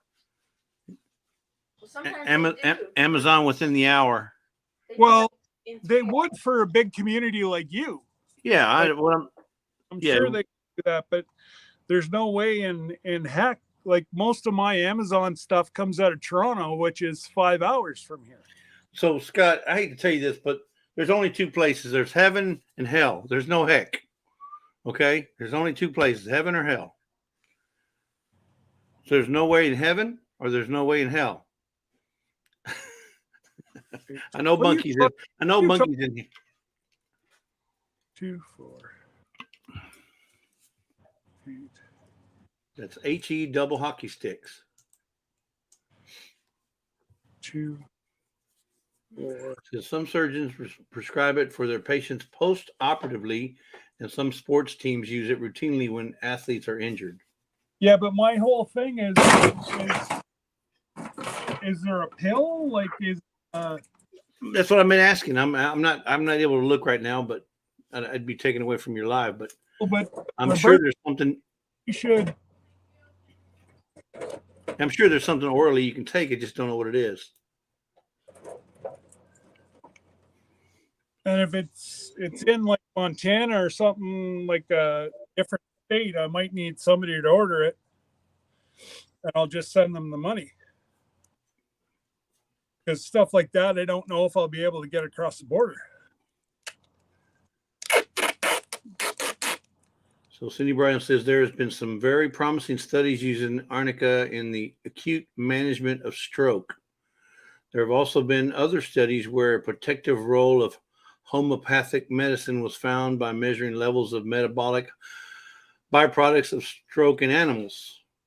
So in other words, Scott, there's no hope for you. No, because you're not an animal. Animal. I'm an animal.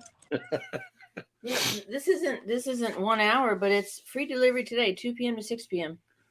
Oh, yeah, I can get it in 4 hours.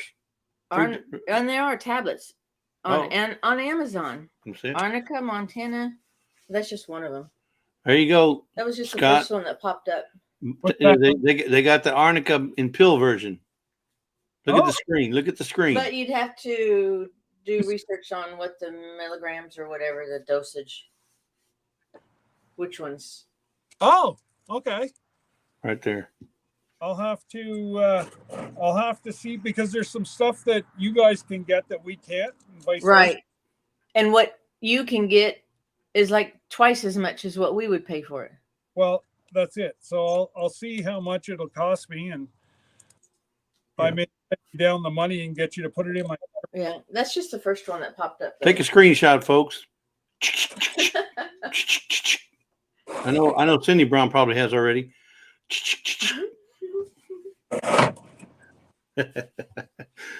Deborah Rusignolo. Oh, you got to go, Bunky? Oh, okay. Bye, Got to go Bunk. help Mama and Trey finish the guinea home. Oh, they got a guinea home they're building. Give everybody our love, Bunk. Bunky, go ahead and give KK a hug for me, and give Trey a wet willy for me. Thank you.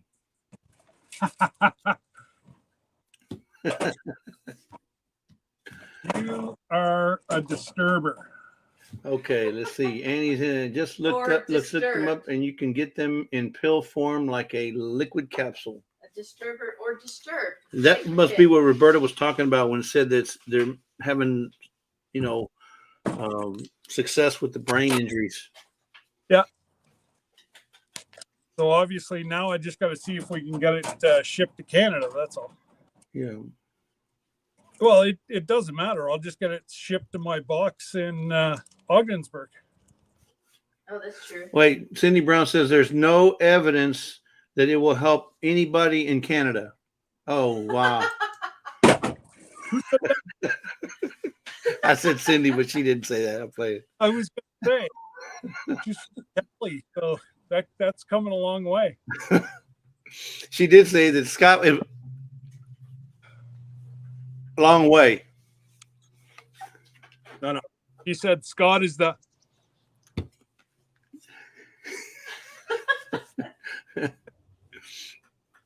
Yep. Yeah, isn't this community awesome? I mean, you got all these folks in your chat, and every one of them is willing to help, and everybody helps everybody, and looking stuff up and helping get the information out. That's just true community. Absolutely. You know? And that's why this community does so well. Yep. You have the other communities that fall apart. Yeah, and they try to outdo one another and that kind of stuff. I mean, openly. Now, I'm not saying there's no competition in this community, because there is, but we're talking about open community where they try to show you up. Yeah. The quick dissolve doesn't need to be swallowed if she is having issues with that. Okay. What's that? Cindy says the quick dissolve method or version of the medicine does not need to be swallowed if she's having issues with that. Well, yeah. Probably put under her tongue and it. Yeah, you can put it under your tongue and let it dissolve that way. Kind of same like you will with Nitrogen. like CBD or something. Yeah. And she is having issues swallowing, so. Yeah, Sheppy says there's no hope for us, Scott. Talking about Canadians. I couldn't agree with you more, Sheppy.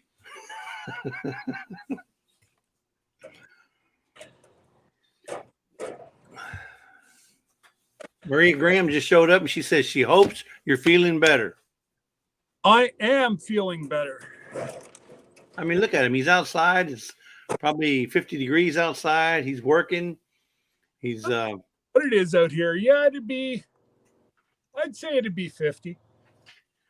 Yeah, about 50 degrees out there. There's a beautiful sunny skies. I mean, there's virtually no wind. I don't see no wind blowing that tree behind him. The wife's inside making what do you call it? Flapjacks and maple syrup, getting ready to serve Scott some breakfast. Who? Never mind. Anything other than coffee in the morning. You gone crazy, man.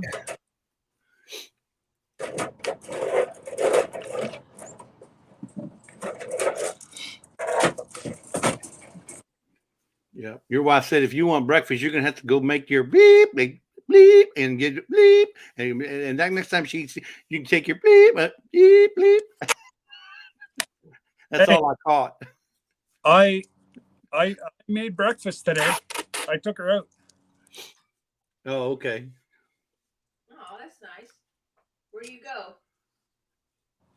Go to the City Cafe. It's called PJ's. It's a good little breakfast spot here, but again, their prices have gone out to lunch. So, Well, that's everybody. I mean, when you go to breakfast and it's like $10 to $12 for just 2 eggs and a slice of bacon.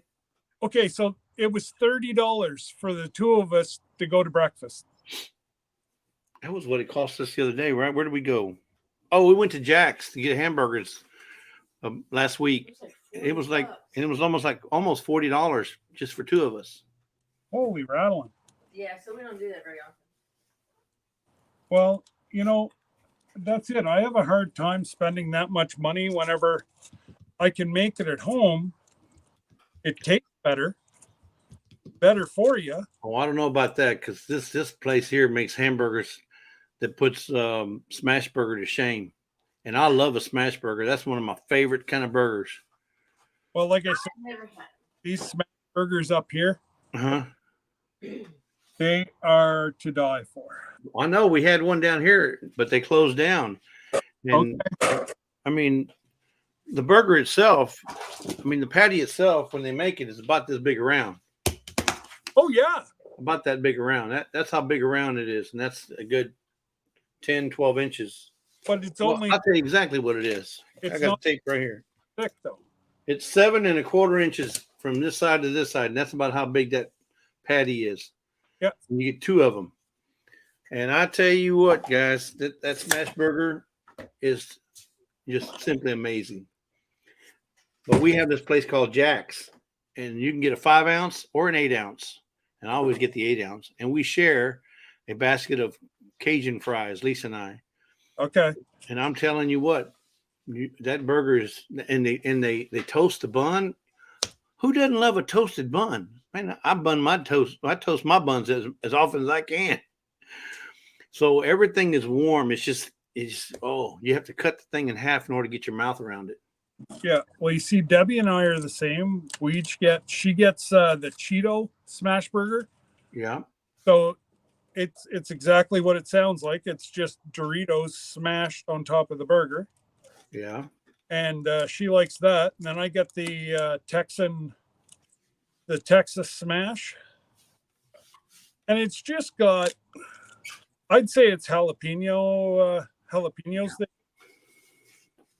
And just got a nice heat to it. It's not like stupid hot or. Yeah. Same here.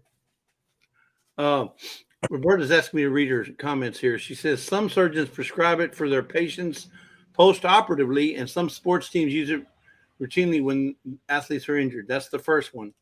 And then she says the way we use those remedies is to get a sterile glass spritzer bottle, boil water, and put the bottle in the spritzer, and put the bottle and spritzer in it, and pull out and set to drain. Use only reserve osmosis water. And then she says, not tap water, and add to the bottle, leaving space for 3 arnica tablets. Put on the spritzer top, hold the bottle in one hand, and pound on fat pad of palm. Okay, pounce of with your other hand, pouncing increasingly potency. Pouncing increases potency. So if you put it in the bottle, and so it kind of breaks up the tablets at the bottom. Okay. Pound the bottle on your hand and it kind of breaks instead of just shaking it up. Yeah. So I'm going to get some of the rub, because that sounds like it might be something that I'd want to use for my football boys. Hang on, somebody's got a fire. Somebody's got a fire. LOL, Cindy. I just said it's between 10 and 12 inches. Okay. So Yeah. that's 12 inches right there. And the plate was, what did I say, 7.5, 7.25? Yep. Yeah. Yep. 7.5 almost. Objects in mirrors seem closer or bigger than what they really are. Roberta says a small 1 to 2 ounce bottle. Pouncing increases potency. Pills are in sugar, or they're in a sugar base and dissolve very quickly. Okay. So even if you don't pounce, it sounds like it's still dissolved, but pouncing does it better.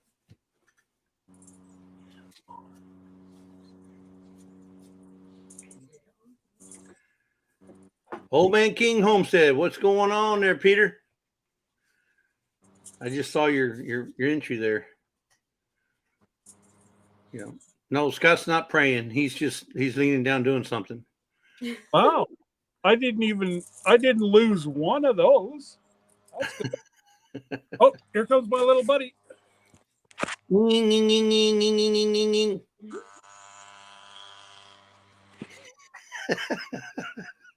Only in red.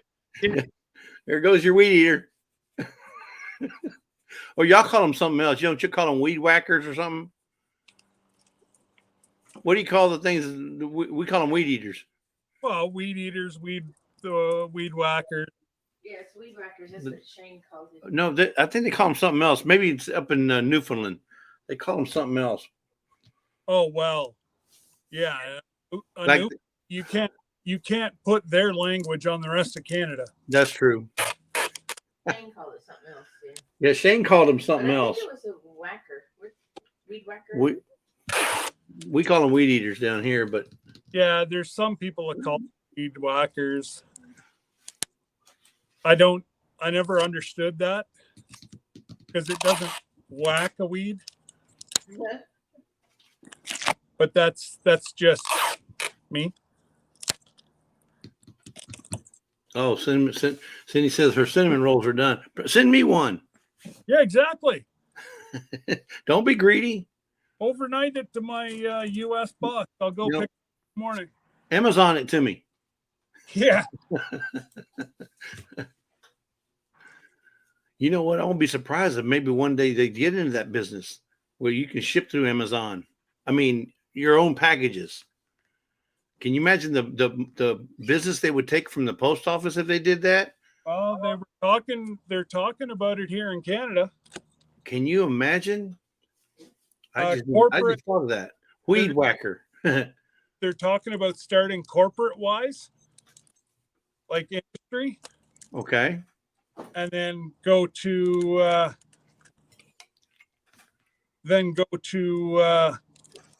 residential. I don't think you're going to see like U.S. Postal Service or Canada Post in, I'm going to say 10 to 15 years. It's going to be a private corporation because I don't think that Whippersnippers. Whippersnippers. That's it, Annie. Whippersnipper. Yeah, I've heard of that too. But yeah, that would be amazing if they were to get that kind of business from the post office. It might cause them to bring their prices down. They're trying to, well, and that's what they're exactly trying to do is get it. I don't think our tax money should be being compensated for media. You know, if you want to mail a letter, why do I have to pay to subsidize your mailing? You're already paying the tax, right? You're already paying the tax. Exactly. And now you got to pay the postage on top of that. Yeah. Yeah, no, it's and then they tax you again because if it's $15 and it's all $15.31 for tax. So how Sales does it tax. work in Texas? Say again. How does your tax work in Texas? So you're talking about our sales tax, or you talking about our income tax? What tax you talking about? Well, I don't know. You were just saying that at No, I'm $50, just saying if you go to the post office and you pay, let's say the package cost you $10 to mail, Yep. and they charge you $10. Well, they charge you $10 plus tax, oh yeah. sales tax. Yeah. Right? Same as up here in Canada. No, I know, not here. I'm talking about in Canada. In Canada, when you go to mail a Yep. package, it costs $10 to mail the package plus tax. You're And getting double. Isn't yours 15% tax? Yeah, you're getting double taxed, and that's not right.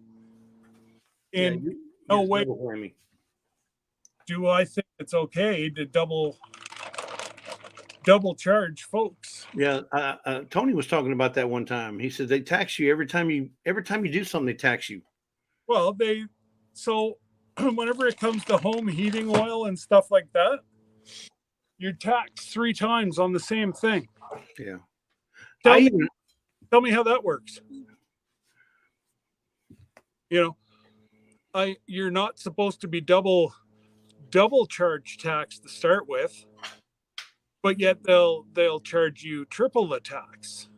Like, it just doesn't make sense. Well, I even heard that California, if you decide to move out of California, they tax you for moving out. Yeah, somebody said that the other day. I heard They- you have to pay a tax to move out of California now. Isn't that crazy? That's a bit ludicrous if you ask me. Only in California. Yeah. Boy, I tell you.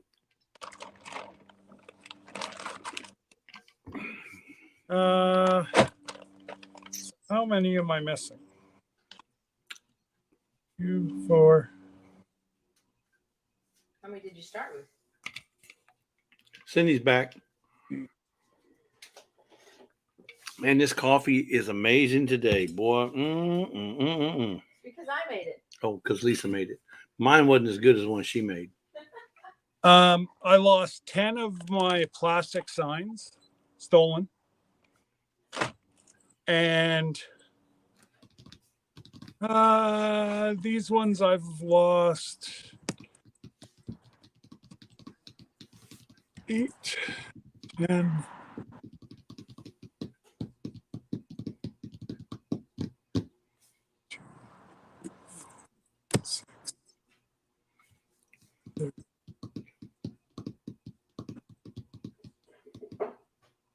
I lost 10 of the others. So I'm down 20 signs on this election, which isn't too bad.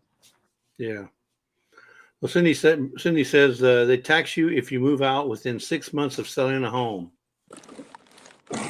And that's Huh? that's in California? Yeah. That's ridiculous. And then but what if you move out and you don't sell a home? Well, yeah, what if you rent? What if you rent? Yeah, what if you're leasing or renting and you're not selling a home but you still move out of the state? Are you taxed for moving out then?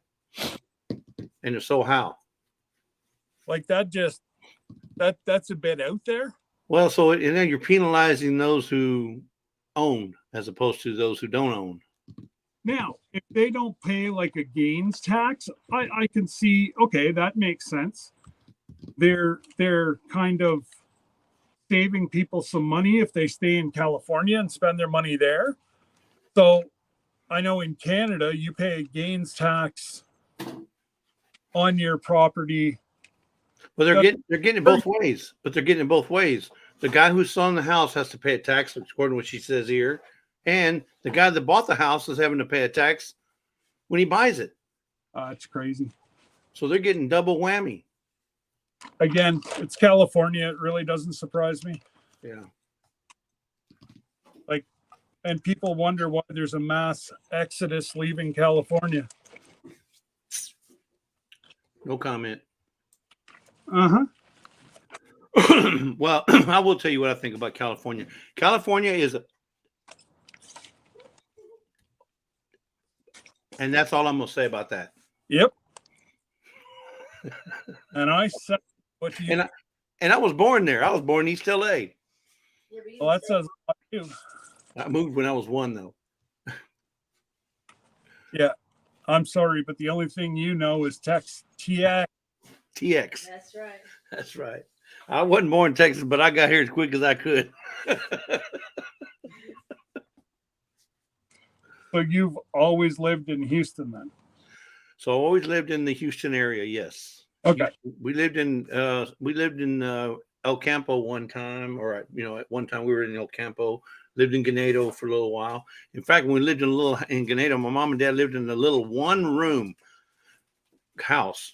When I say one room, it was one room that had the kitchen, the restroom, everything was in that one room. Oh, no way. And my what do you call it? My baby, the crib. They couldn't afford a crib, so what they did is they opened the bottom drawer of the little Chester drawers there. They opened the bottom drawer, put me in there, and then they would shut me up. They would just close the drawer. No, but honestly, That's explaining a whole lot. But no, really, that was true. That's a true story. I slept in a drawer. Hey, can you imagine if nowadays somebody tried that? Like, yeah, well, they probably still do. They probably still do, and in some places that can't afford it. But yeah, that's probably not. My God, if the government ever found out about that, that would be the end. And you couldn't let a kid roam around the movie theater like today, like you could when I was growing up. When I was growing up, they had the Bijou, the movie theater, had the balcony, and then the bottom down there, and there was probably maybe maximum 200 seats in the whole theater, and they used to let me walk around. They were watching and eating popcorn, watching the movie or whatever, and I'd walk around all up and down the rows, and I was probably 4 years old max. And I would walk around, and everybody knew everybody there, right? So it was no big deal. But when I was looking for mom and dad, I didn't know anything, but I knew my mom and dad called each other honey. So when I was running around looking for them, I'd be yelling, honey, honey.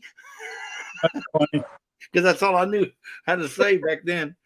And this is what was told to me by my parents.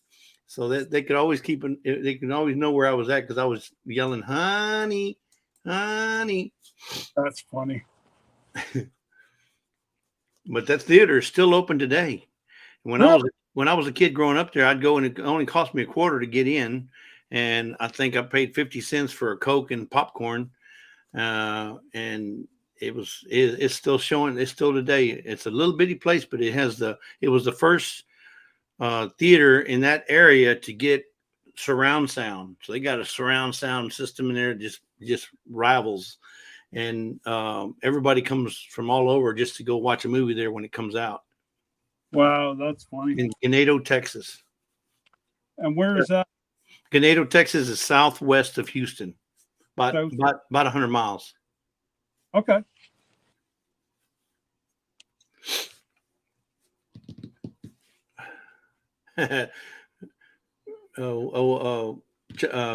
Charles says he slept in a drawer too.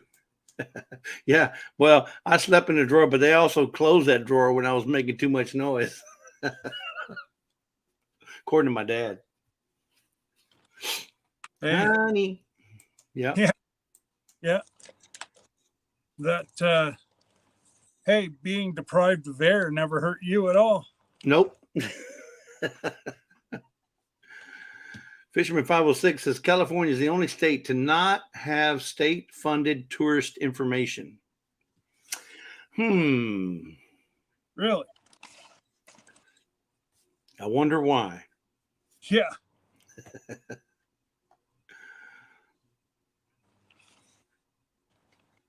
That's I don't know. Sometimes you just got to sit there and go, huh?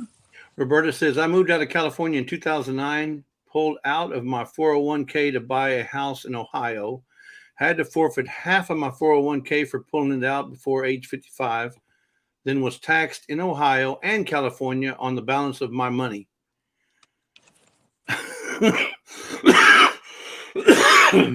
Doesn't sound like a move to me. Well, I mean, I understand you're going to pay tax when you pull your money out. Yeah. But have to pay Ohio and California on the balance. That don't Yeah. make sense. No. But they got the money. Yeah.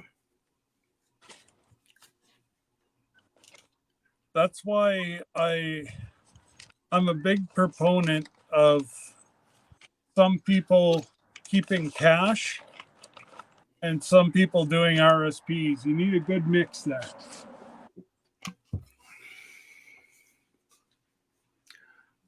If you-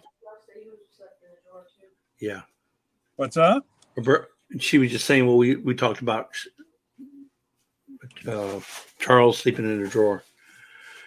Roberta says, my pastor was born premature at about 1 pound in weight, and his mom kept him in a well-padded drawer until he outgrew it. He was a great man, Preacher Nichols of Toccoa, Georgia. He's in heaven now. Huh. And then Cindy says, my parents used to let me sit in the floorboards of the car and play while they drove. Oh, Well, I couldn't do that because my dad's car had a big old hole in the floorboard. So they had to cover it with cardboard so they wouldn't freeze to death. Freeze to death? You're in Texas. No, they were in California when I was born. Okay. So they were in California, and then they moved. I was born in East LA before the movie came out. And then they moved from there. My dad got a job over there, that was the only place he could find a job at that time. Went over there. My mom was pregnant. They drove over there in a jalopy, and they came back to Texas in a jalopy. And the floorboard was half eaten through. Well, I was going to say, whenever you're saying you were going to freeze to death in Texas, I'm like, well, there's parts of Texas you can freeze. Here. Yeah, Dallas gets snow. Yeah, Dallas gets snow, or north of Dallas, they get a lot of cold weather, but we're so close to the coast, we don't get that cold. I drove through freezing rain in Dallas. Yep.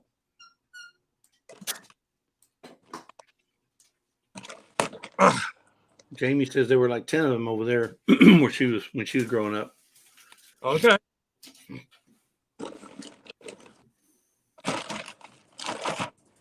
So I only lost 20. Okay, that's not bad. No. Yeah, that's you consider that a win because I imagine some people lose over half of their signs because not God. only are they stolen, but there's probably people that live in the area that don't like seeing them, so they just go take them down. Yeah. It's not that they're taking them, but they pull them up and throw them away. I need Dr. Pepper if you don't mind. Back in a sec, Jeff. Dr. Pepper Zero.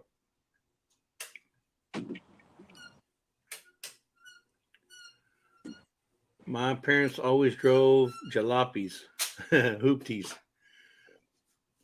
Well, that's all my parents could afford. I mean, we were poor. In fact, I remember growing up when all we had was tortillas, rice, and beans. And I know that's a cliche, but rice and beans were probably the easiest and the cheapest thing to make and buy. Well, And you can make it go a long ways. You can mix beans with anything. You can mix rice with anything. And tortillas were the easiest thing to make. I mean, it was easier than making bread. And I know bread's good, but tortillas, you can make a ton of tortillas. And my mom used to make stacks of tortillas. Best thing ever. So we ate a lot of potted meat. I remember mom and dad used to buy potted meat because that's all they could afford. And she would mix that up with beans and mix it with other things, mix it with eggs. She would mix it with a lot of things. But, I mean, that's all they could afford. Mom and dad didn't have much money until my dad got lucky and got a job at one of the refineries here in Houston. And then after that, we started living like middle class. But, it was rough. I almost feel sorry for folks that have never had to struggle. Yeah, they don't appreciate what they have now. Yeah. Exactly, Lisa. Exactly. lot of folks just, you know, they've had a very blessed life. Yeah. And they really just don't know any different. Yeah. If you've never had struggle in your life, Madeline. Hey, Margie. yeah. If you've never had struggle in your life, it makes it hard to relate, you know. And I'm not saying that struggle is good. Struggle is bad. It's good. It's both. But the thing is struggle does humble you. And yeah, I can honestly say that mom and dad did not like taking handouts. Trust me, he never went on a disability or never went on not disability, but unemployment. He never took unemployment, but he always found work somewhere. And we used to get there in South Houston. We used to get government cheese and what else was it? Cheese and what was it? Butter. Government cheese and butter. And I mean, they took it gladly, but it's not something we took forever. It was just whenever we needed it. It was just enough to fill the kids' bellies. Yeah. And probably, yeah, mom and dad, they were just worried about, the kids. Yeah. And if there was some left over, they'd have it. Yeah. Oh, thank you, Margie.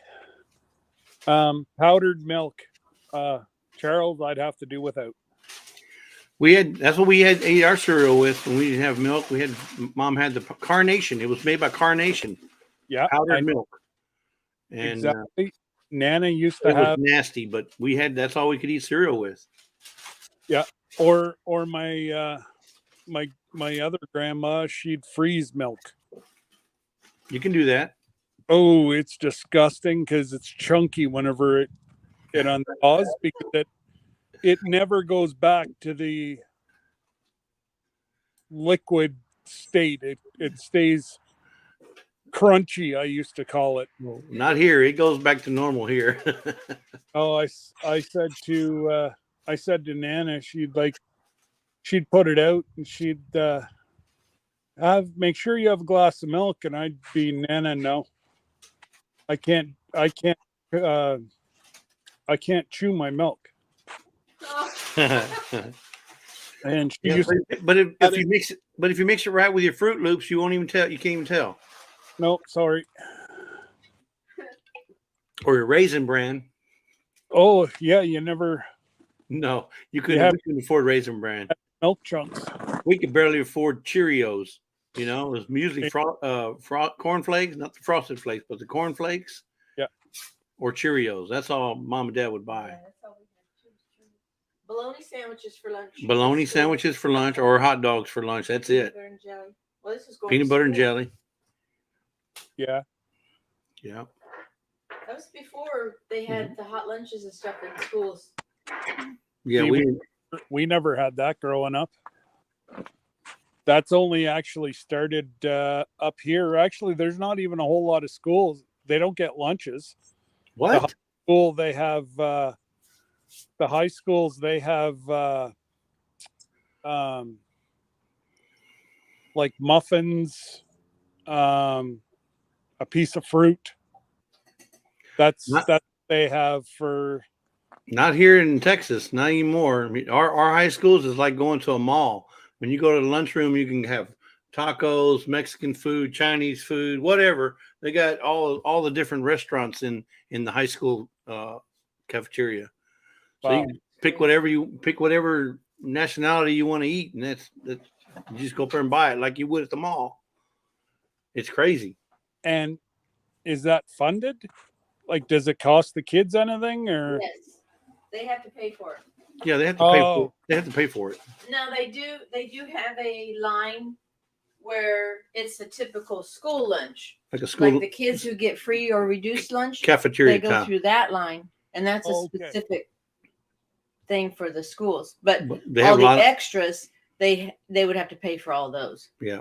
Oh, like Chick-fil-A or McDonald's or whatever they have. And then they got all the vending machines that serve, sodas, power waters, and Gatorades, and all the different the sodas you can get from vending machines.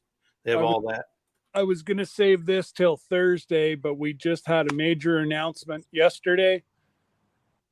Ottawa is having the first Chick-fil-A. What? Yeah, Well, got a Chick-fil-A coming to Ottawa. don't go. It's going to be a long line when they first open up. But then Oh, then Bubba, again, I won't Chick- go to that for about 2 months. but Chick-fil-A, I guarantee you, they have long lines, but they move fast. They're about the most efficient fast food restaurant around. Polite. And they're very polite. They're very, I mean, it's a Christian-based organization, so they have very good morals. I mean, it's a good organization, They're closed on Sunday. and they're closed on Sundays. Yeah. You won't see them work on Sundays. I wonder if it's going to be the same up here. Oh, I'm sure because it's still owned by the same folks. Roberta, I agree, but I will tell you one thing. A child doesn't have that choice. That's what I lobby for here is child poverty. Mom and dad have their beer and their tattoos and whatever. Well, they can't afford to buy groceries. Well, that's not the child's fault. So for a child to have breakfast at the school, I'll donate to that any day of the week, because it's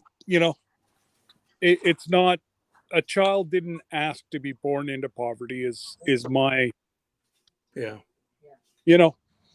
We got kids. Lisa worked at the school too, and then we have kids that would hoard their food because they wouldn't be able to. They knew they wouldn't have nothing at home, and they look forward to the breakfast at school because they don't ever get breakfast at home. And and you can tell the ones who, were poor because they would eat everything on their plate, knowing that may be the last meal they get. Yeah. See, for that day. I mean,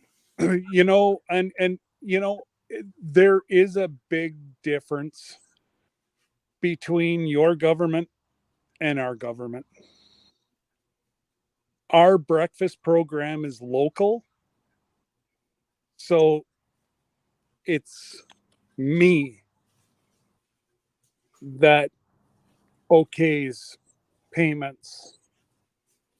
So yes, I see what you're saying about having the federal, or in your case, state government involved. I agree with that 100%. But the local, my job as a local member of, to ensure everyone's safety, and that nobody volunteers 3 years coaching youth sport that doesn't lobby for children. So, personally, I bring apples, I bring granola bars, I bring high protein stuff, because I know some of my football players, they don't eat.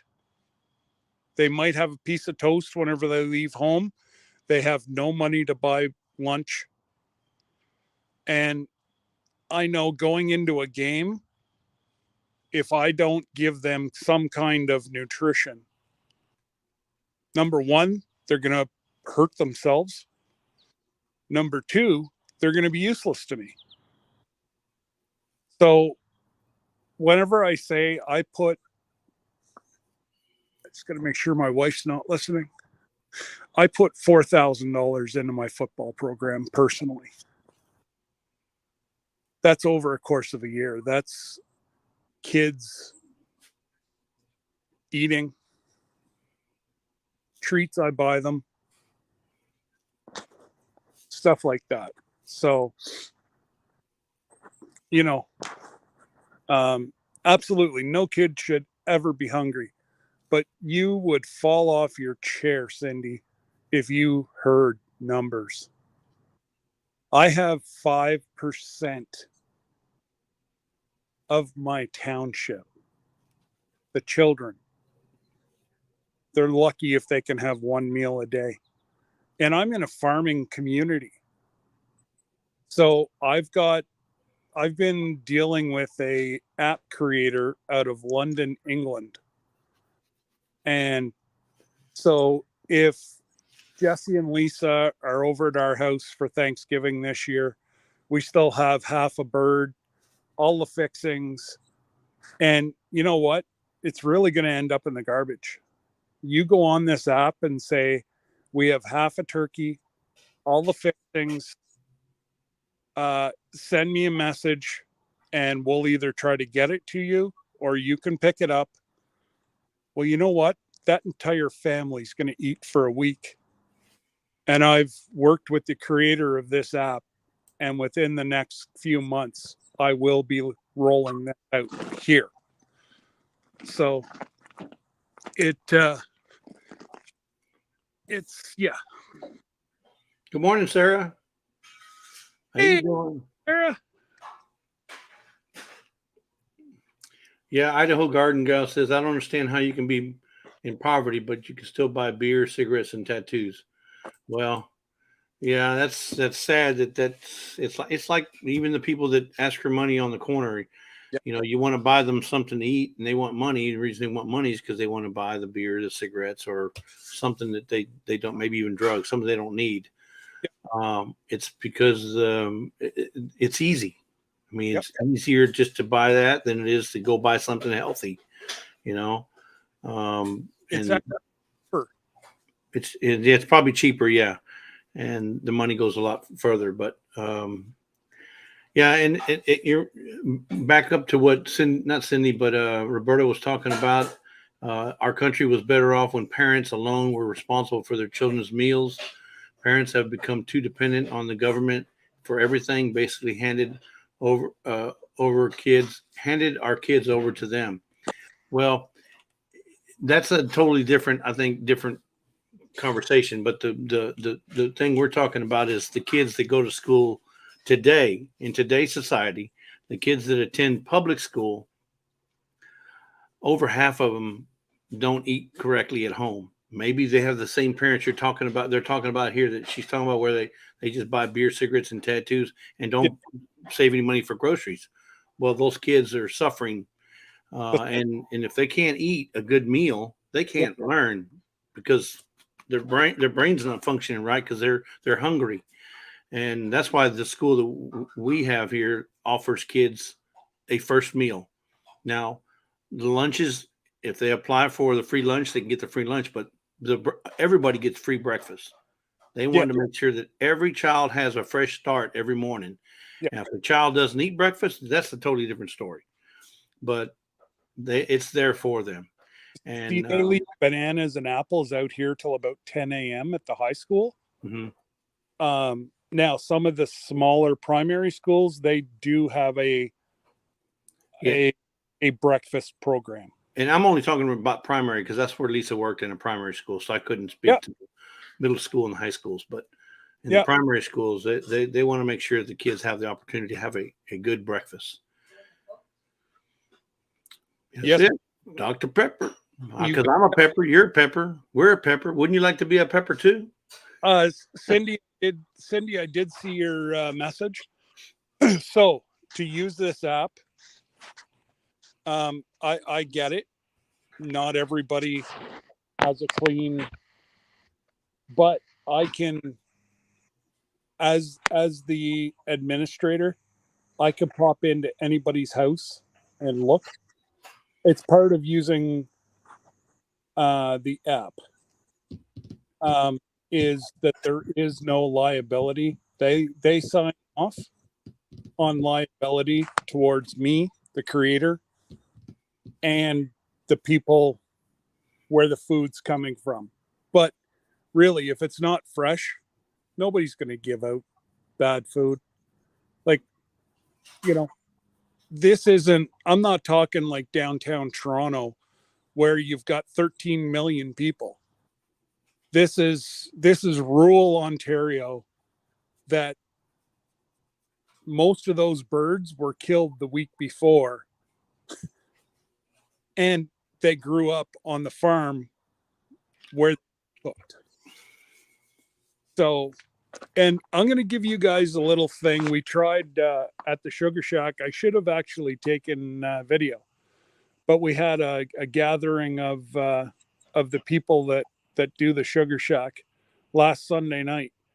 And if everybody's sick of like just chicken and turkey and whatever, we cut the turkey into like strips, like I guess you'd call them chicken fingers, but we shook them in shake and bake and then fried them. Oh, that was probably the best turkey I've had in a long time. So you took the turkey, Cut it. You cut it, and did you put it, throw it in some kind of egg wash or anything before you put it in the shake and bake, or what? Nope. You just put it in shake and bake, shake it around, and put it in the fry pan. Wow. Now you could put it in egg wash if you wanted, but we didn't. Yeah. But it just give it a, we were cooking cast iron over the wood heat, and you just get the cast iron good and hot. Oh man, it was good. Oh, I just got 5%. I gotta go in and get my charger, Jesse. So you got to sing and dance. Yeah. Well, Cindy, you're correct. Ours are free as well, and they don't look at income. So they didn't say, "Oh no, your parents make enough money for you to buy breakfast, so no, you can't have breakfast." No, now the lunch was a little bit different, but the kids for breakfast, everybody got free breakfast regardless. Ours here is done by donation. If your family can afford it, then you send money with the children, and if you can send some extra money to cover off some kids that can't afford it, that's in the smaller schools. Mm-hmm. And they self-fund themselves mostly. So with only a wee little snippet of money. Yeah, well, it was our son. Our school system had a like a debit system. So we would put every month a certain amount of money on this debit card for Ian, and every time he went to lunch, he just used that debit card, right? Instead of him having to carry cash or him having to worry about not having money. Yeah, it was online. We did it online. So online, we go in there and we add $70 for this month or whatever it is, and that's how it worked here. Okay. Yeah, and each student has an ID number that they use to get their food. Oh, that's a great idea. Yeah. We don't have anything like that, but that might be something that I'll have to bring that up to my buddy that's the principal here. That's a really good idea. Yeah, it's just a debit system is all it is. The school has the system, and we add every month a certain amount of money. Sure. Well, we do that. Yeah. Like for sports or stuff like that, you pay online. Yeah. You can do it for breakfast, for lunch, for dinner, whatever. You can do it for anything. You can add money for activities. Let's say my son's on your football team and it requires $15 a month for showers. I don't know, whatever. It costs $15 for him to have sports equipment. Well, then you can add that to that debit card, and then every time he goes, he needs a new pair of, a new jock strap. You take it out of your debit system. Just to let you know, we don't against the law. I know, but you know what I'm saying. I know. Yeah. Stock Explorer's back. I'll be back in a second. Go charge your phone. Well, I'm going to go get the charger. So Stock Explorer's back there. Margie, sounds delicious. Yeah, they even have summer programs here as well, Cindy. Because it's sad that, during school years, kids can eat, but in the summertime, it's like, now what do we do? So I'm sure a lot of those kids don't get to eat 3 meals a day or even 1 meal a day sometimes. And then you can't blame the kids. If the parents don't know how to manage, their life or their money or whatever, it falls back on the kid, And that's why a lot of them like doing the summer programs, because they know they get something, a lunch or, time away from home. So Anyway, so Scott was here. If you guys just joining in, he was here working on his signs, taking all his signs apart that he was using for his election, trying to save them up for the next election, which is in 4 years. So he was reelected. Congratulations, Scott. Is it buffering now, Margie? Is anybody else's buffering? I think ours is good.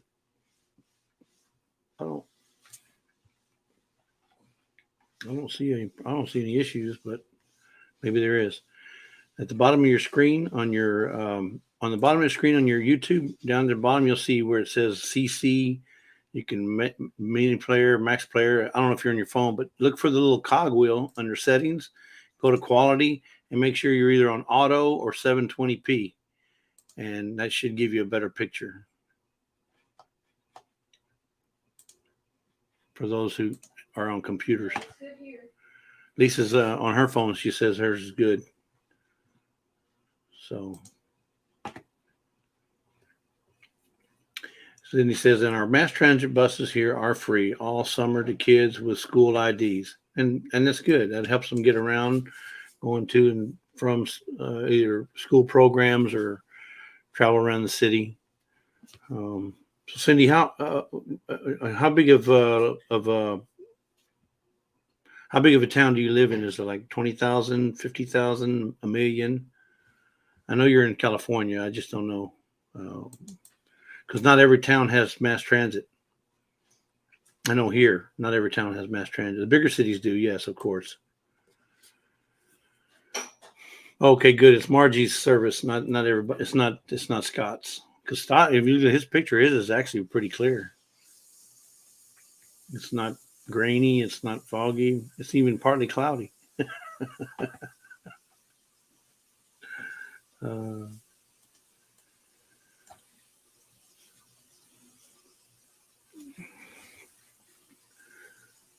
Yep. So I don't know if anybody was able to watch yesterday. We were on a road trip. Lisa and I went to Dayton, Texas. Had a great time with old Devil Dog. Apparently, so Devil Dog won some items on both of our giveaways. How he got so lucky to get that, I don't know. But anyway, so he won it, and he said, "Don't mail it. Just we'll meet sometime in Dayton," and we did. So yesterday we went. It was kind of rainy on the way back, but we got to meet with Devil Dog and Devil Pup, which is his son, and then Devil Dog's keeper, which was Jamie. So if y'all want to go back and look at that, we had 2 lives. We had one going. We had our deal there, and then we went doing some shopping, local thrift stores and stuff, and then we went live on the way back. But Devil Dog and his wife they're awesome folks. I had a good discussion with them. Talked about YouTube folks. Talked about YouTube and talked about a lot of things. He enlightened me on a few things that I was unaware of. And say again. Oh yeah, so we went back and forth and traded some tips. But we had a great time. So check out that live if you get a chance. It was yesterday. Some of you guys may have been in there. What live? Well, I had 2 lives yesterday when we were riding to and from Dayton to meet with Devil Dog. Oh, yeah. Yeah, somebody was there dressed up as me making fun of you. Oh, of course. Yeah, but I had Cindy time you out. No, I'm just joking. So Cindy says we have 5 towns all together, so it's like a metroplex there, ranging from 7,000 to 30,000, totaling 100,000. Okay, well, then something that big, you probably could use mass transit. Yep. Just give me 1 sec. Are you charging off your off of your truck? No, I have a charger that I'm using. Oh, okay. There we go.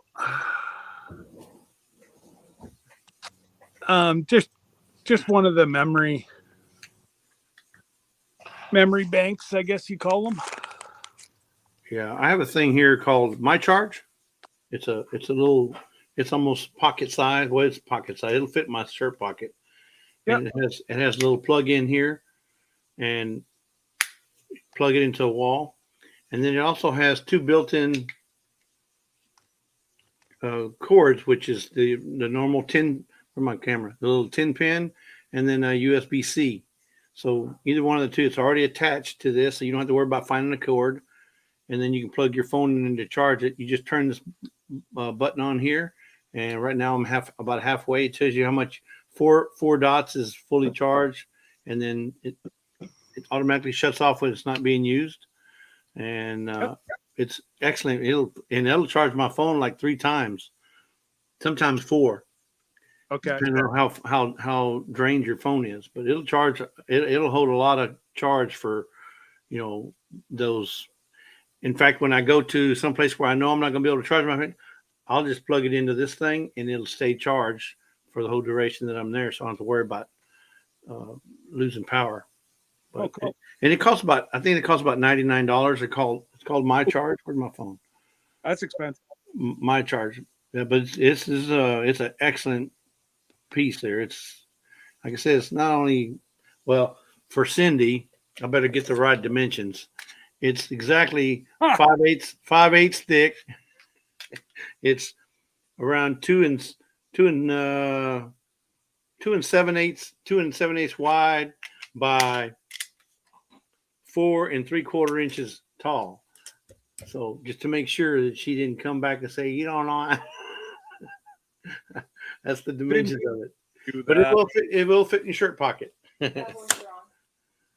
So.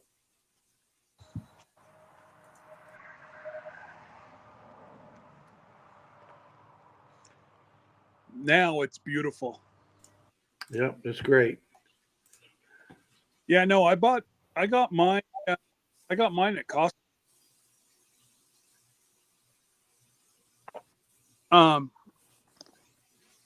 I've got the you can just plug in whatever you want into it. Yeah, this one has a USB as well. The C. The USB.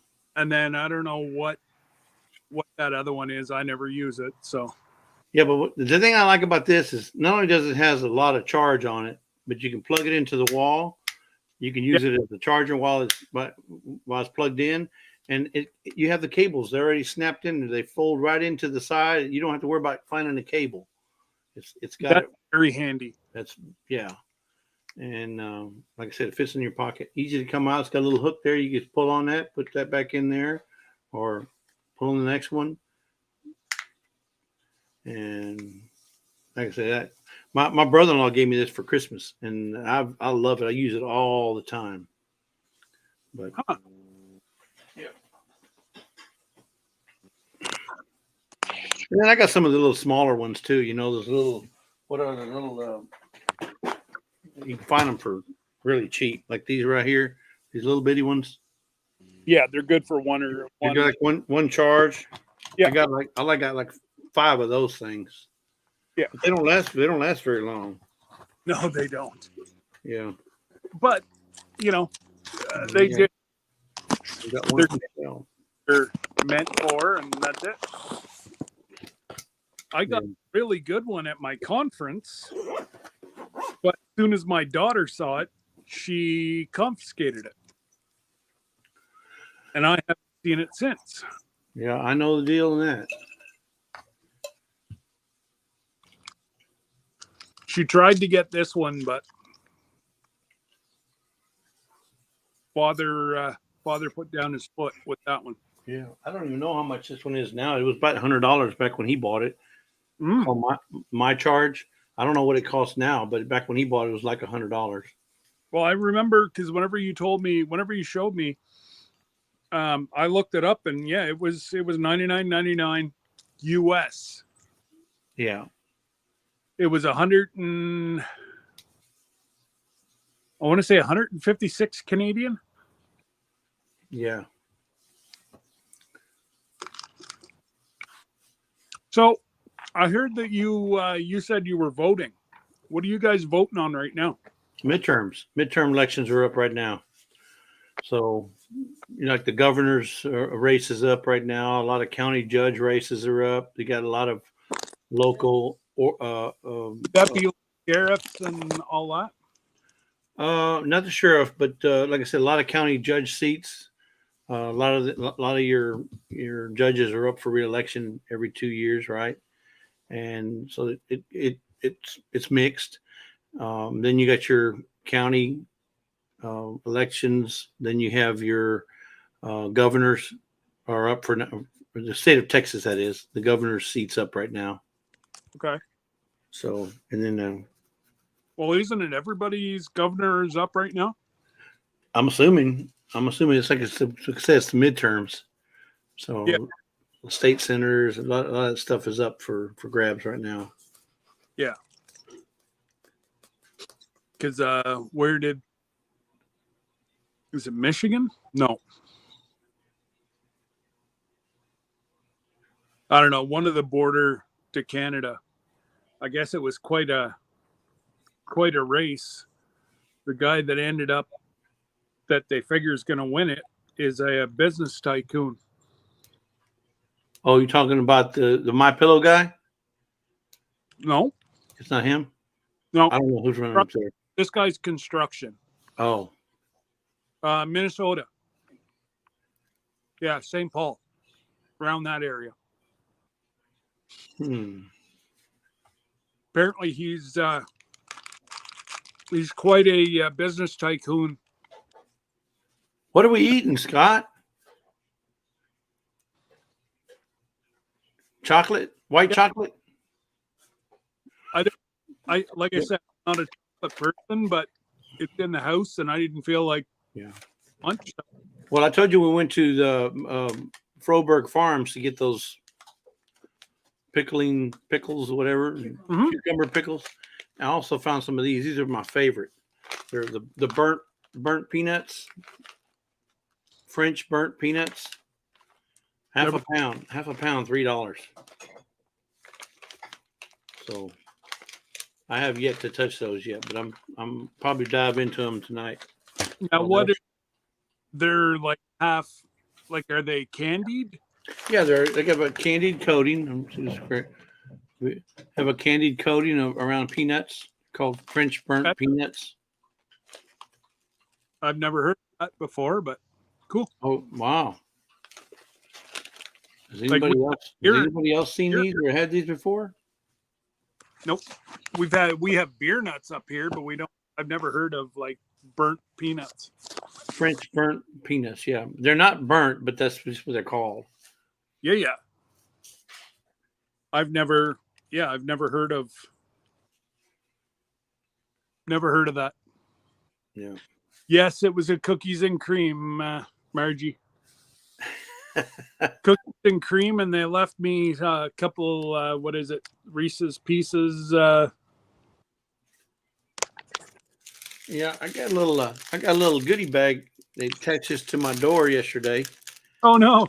Yeah, it was from the people, the Children's Ministry, the children's organization that helps children get adopted.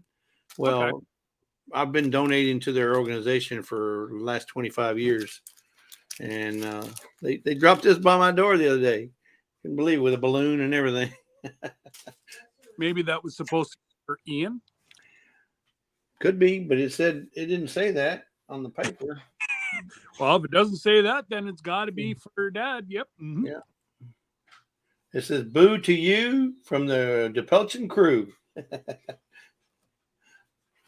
So, yeah, you got a little old balloon. Oh, that's cute.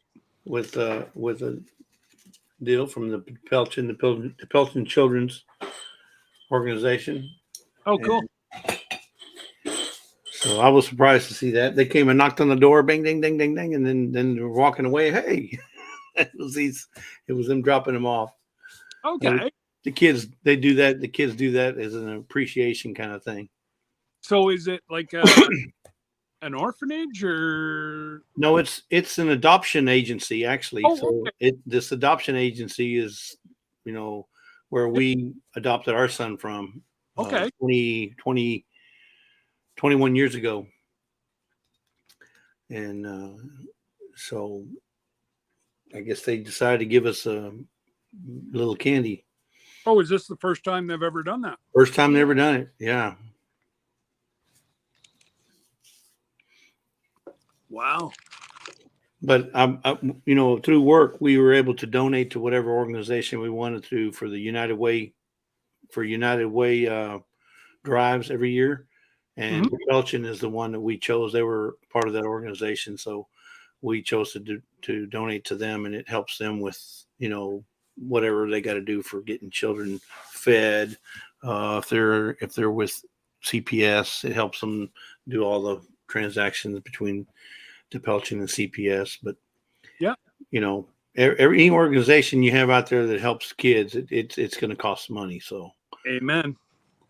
So we chose to select that organization, and we helped them for the last 25 years. So, well, that's it gave you a large part of your life. So exactly, they were instrumental in helping us get in, and that's right. I don't know whether to thank them or send them back.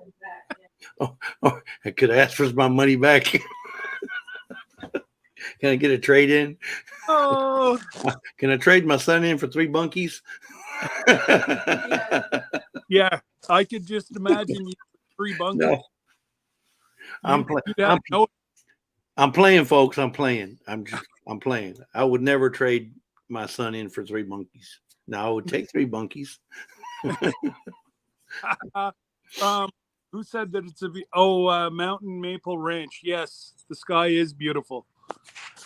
I've actually been watching that too. Today would be a perfect day to go drone flying, dude. No wind. I will be. Yeah, you need to go fly that drone. Get you some practice in. Get your hours up. You need some, if you will, watch hours. Yeah. Different kind of watch. I need to stay out of trees. Yeah. I learned very quickly that, I won't be flying back into the bush like I was last week. Hey, Ruth and Georgia Backyard Garden showed up. Happy Sunday to you. 7-0 Cowboys. Yeah. Hi, Ruth. Woo! My Cowboys are winning 7-0. Somebody must have fell asleep on the other side. Let's hope they all fell asleep. Yeah. Margie, I'll bite my tongue later. In fact, I do regularly. Exactly. He's very good at inserting that in his mouth, Margie. Thank you, Cindy, for putting the DePelchin's Children's Center up. That's who we went through. It was an ordeal, but we wouldn't have it any other way. Nope. No, Cindy. We wouldn't be in debt. Mine goes in the air. Unlike Eric, that things hit. No. I stay away from water. One of my buddies said, "Can you take a picture of around the cottage?" No, not gonna happen. Well, Scott, that insulating wrap that you put on pipes, that little gray insulation wrap, Yep. Tube has all. Couldn't you put like a little piece of that on each one of your arms, just in case it ever came down? It would float on top of the water. Too heavy. It wouldn't. It's foam. How could it be too heavy? It's still too heavy for with the foam on it. It's totally balanced, right? Yeah. So you throw your balance out, that means you can't operate it properly. Yeah, but I think there'd be something you could put on it to keep it afloat in case it ever did go in the water. Well, You have to go away out there to get it. yeah, I just won't ever take mine anywhere near water. I mean, if you look at New England Dronalist or any Dronalist, he flies over water, mountains, rivers, creeks. That boy flies everywhere, and he's good at it. Mm-hmm. So doing it for 12 years. Yeah, so he's probably gone through about 5 or 6 drones himself, but I think he's got half a dozen drones as it is. I know he's probably got a whole he's got a whole fleet, right? Yeah. Yeah, a squadron. No, so if it's in the air, it's a squadron. He's got a squadron of drones. But no, Absolutely. his, Anywhere they go, like he has one that he just takes on vacation. yeah, and he does excellent shots. Have you ever seen any drone list videos? He's got some good, and his wife is very good at making the editing because she uses awesome music from Epidemic Sound. Yeah. She knows how to do that Yeah. editing. I gotta say, she put Yeah. a lot of time to the music, and yeah, I think the name is Christina. Yeah, Barry and Christina. Yeah. Yeah. That's why he can fly everywhere. Yeah. our leaves are gone, Margie. Like, I don't know if you can see or not, but there's my maple tree. There's no, like, there's maybe 100 leaves left on that tree. All the trees, it's all gone. Yeah, the only thing standing is the evergreens. Yeah. So, All right, Cindy, you gotta go make breakfast for him. yes, we're only going to stay on here probably another 14 minutes. We'll Yeah. wrap. Or you might get them all a bowl of Post Toasties with powdered milk. There you go. Y'all remember Post Toast? I know Cindy Brown remembers Post Toasties. I was gonna. What time is it, anyways? Mike and Terry should be going live. They got 2 more hours. It's Okay. it's 12:15 here, so it's probably 1:15 your place. So, or 1:20 actually. 1:20 exactly. Yep. Yeah, I'm fixing to get off myself, Scott. Yeah. I gotta go get me a bowl of Post Toasties. Yeah. Well, I've got a little bit of metal to clean up. Wrap a little bit more. I guess you'd call it wrap some of my stuff together here, and Right. then I'll be done. Done for also. Well, appreciate you coming live today. Well, And we go on Sundays, but I'm like, well, there was really nobody on, yeah. so I said, if I create it, they will come. Yep. And for the most part, we average 15 to 20 people. You know? Yeah. I didn't see your Batissimo. Did you forget to put him on? I don't see him at all. Uh-oh, he's slipping. Or maybe he don't work on Sundays. I bet you I have to go live off a computer. No, because when I do my lives on the road, I don't go. My Batissimo's there. You better go check. Make sure you have that all live button checked. I don't even know where is that. I'd have to go in to look at. It's under your. When you go in there on the left hand side, there's a preferences. Go in your preferences and check it. Make sure that you have the live all. It's called auto. I'll have a look. Yeah, it's like an auto check, auto live, or it comes on, every time it sees you going live, automatically. Okay. I don't remember exactly what it's called without getting in there. Yeah, no. It's no big deal. If I can't find it, I'll give you a shout. Yeah, because I don't see him unless somebody didn't say something. But normally he would come in and say hello to everybody, or hey, welcome to the Great White North, or some of the other things he would say for you. Yeah, well, he thanks all my But membership people, and even if you said something like a keyword like hello, he would say something. Yeah. And I haven't seen him, so welcome to the Great White North. yeah. Huh. Yeah, now that you say that. And that's regardless whether you go live on YouTube or if you go live on StreamYard. So either one, he would always come on, but you have to have that thing checked off. Because that's where I messed up on my very first one. I didn't have it checked off, and then when I did my second live, he didn't show up. You remember that? Yeah. Thanks, Ruth, for commenting on the video as well. Get it? I'm just getting updates here of people doing stuff in the background. But anyways, guys, I'm going to knock it out here. So you guys have a wonderful day, and we will talk to you later. All right. Toodles.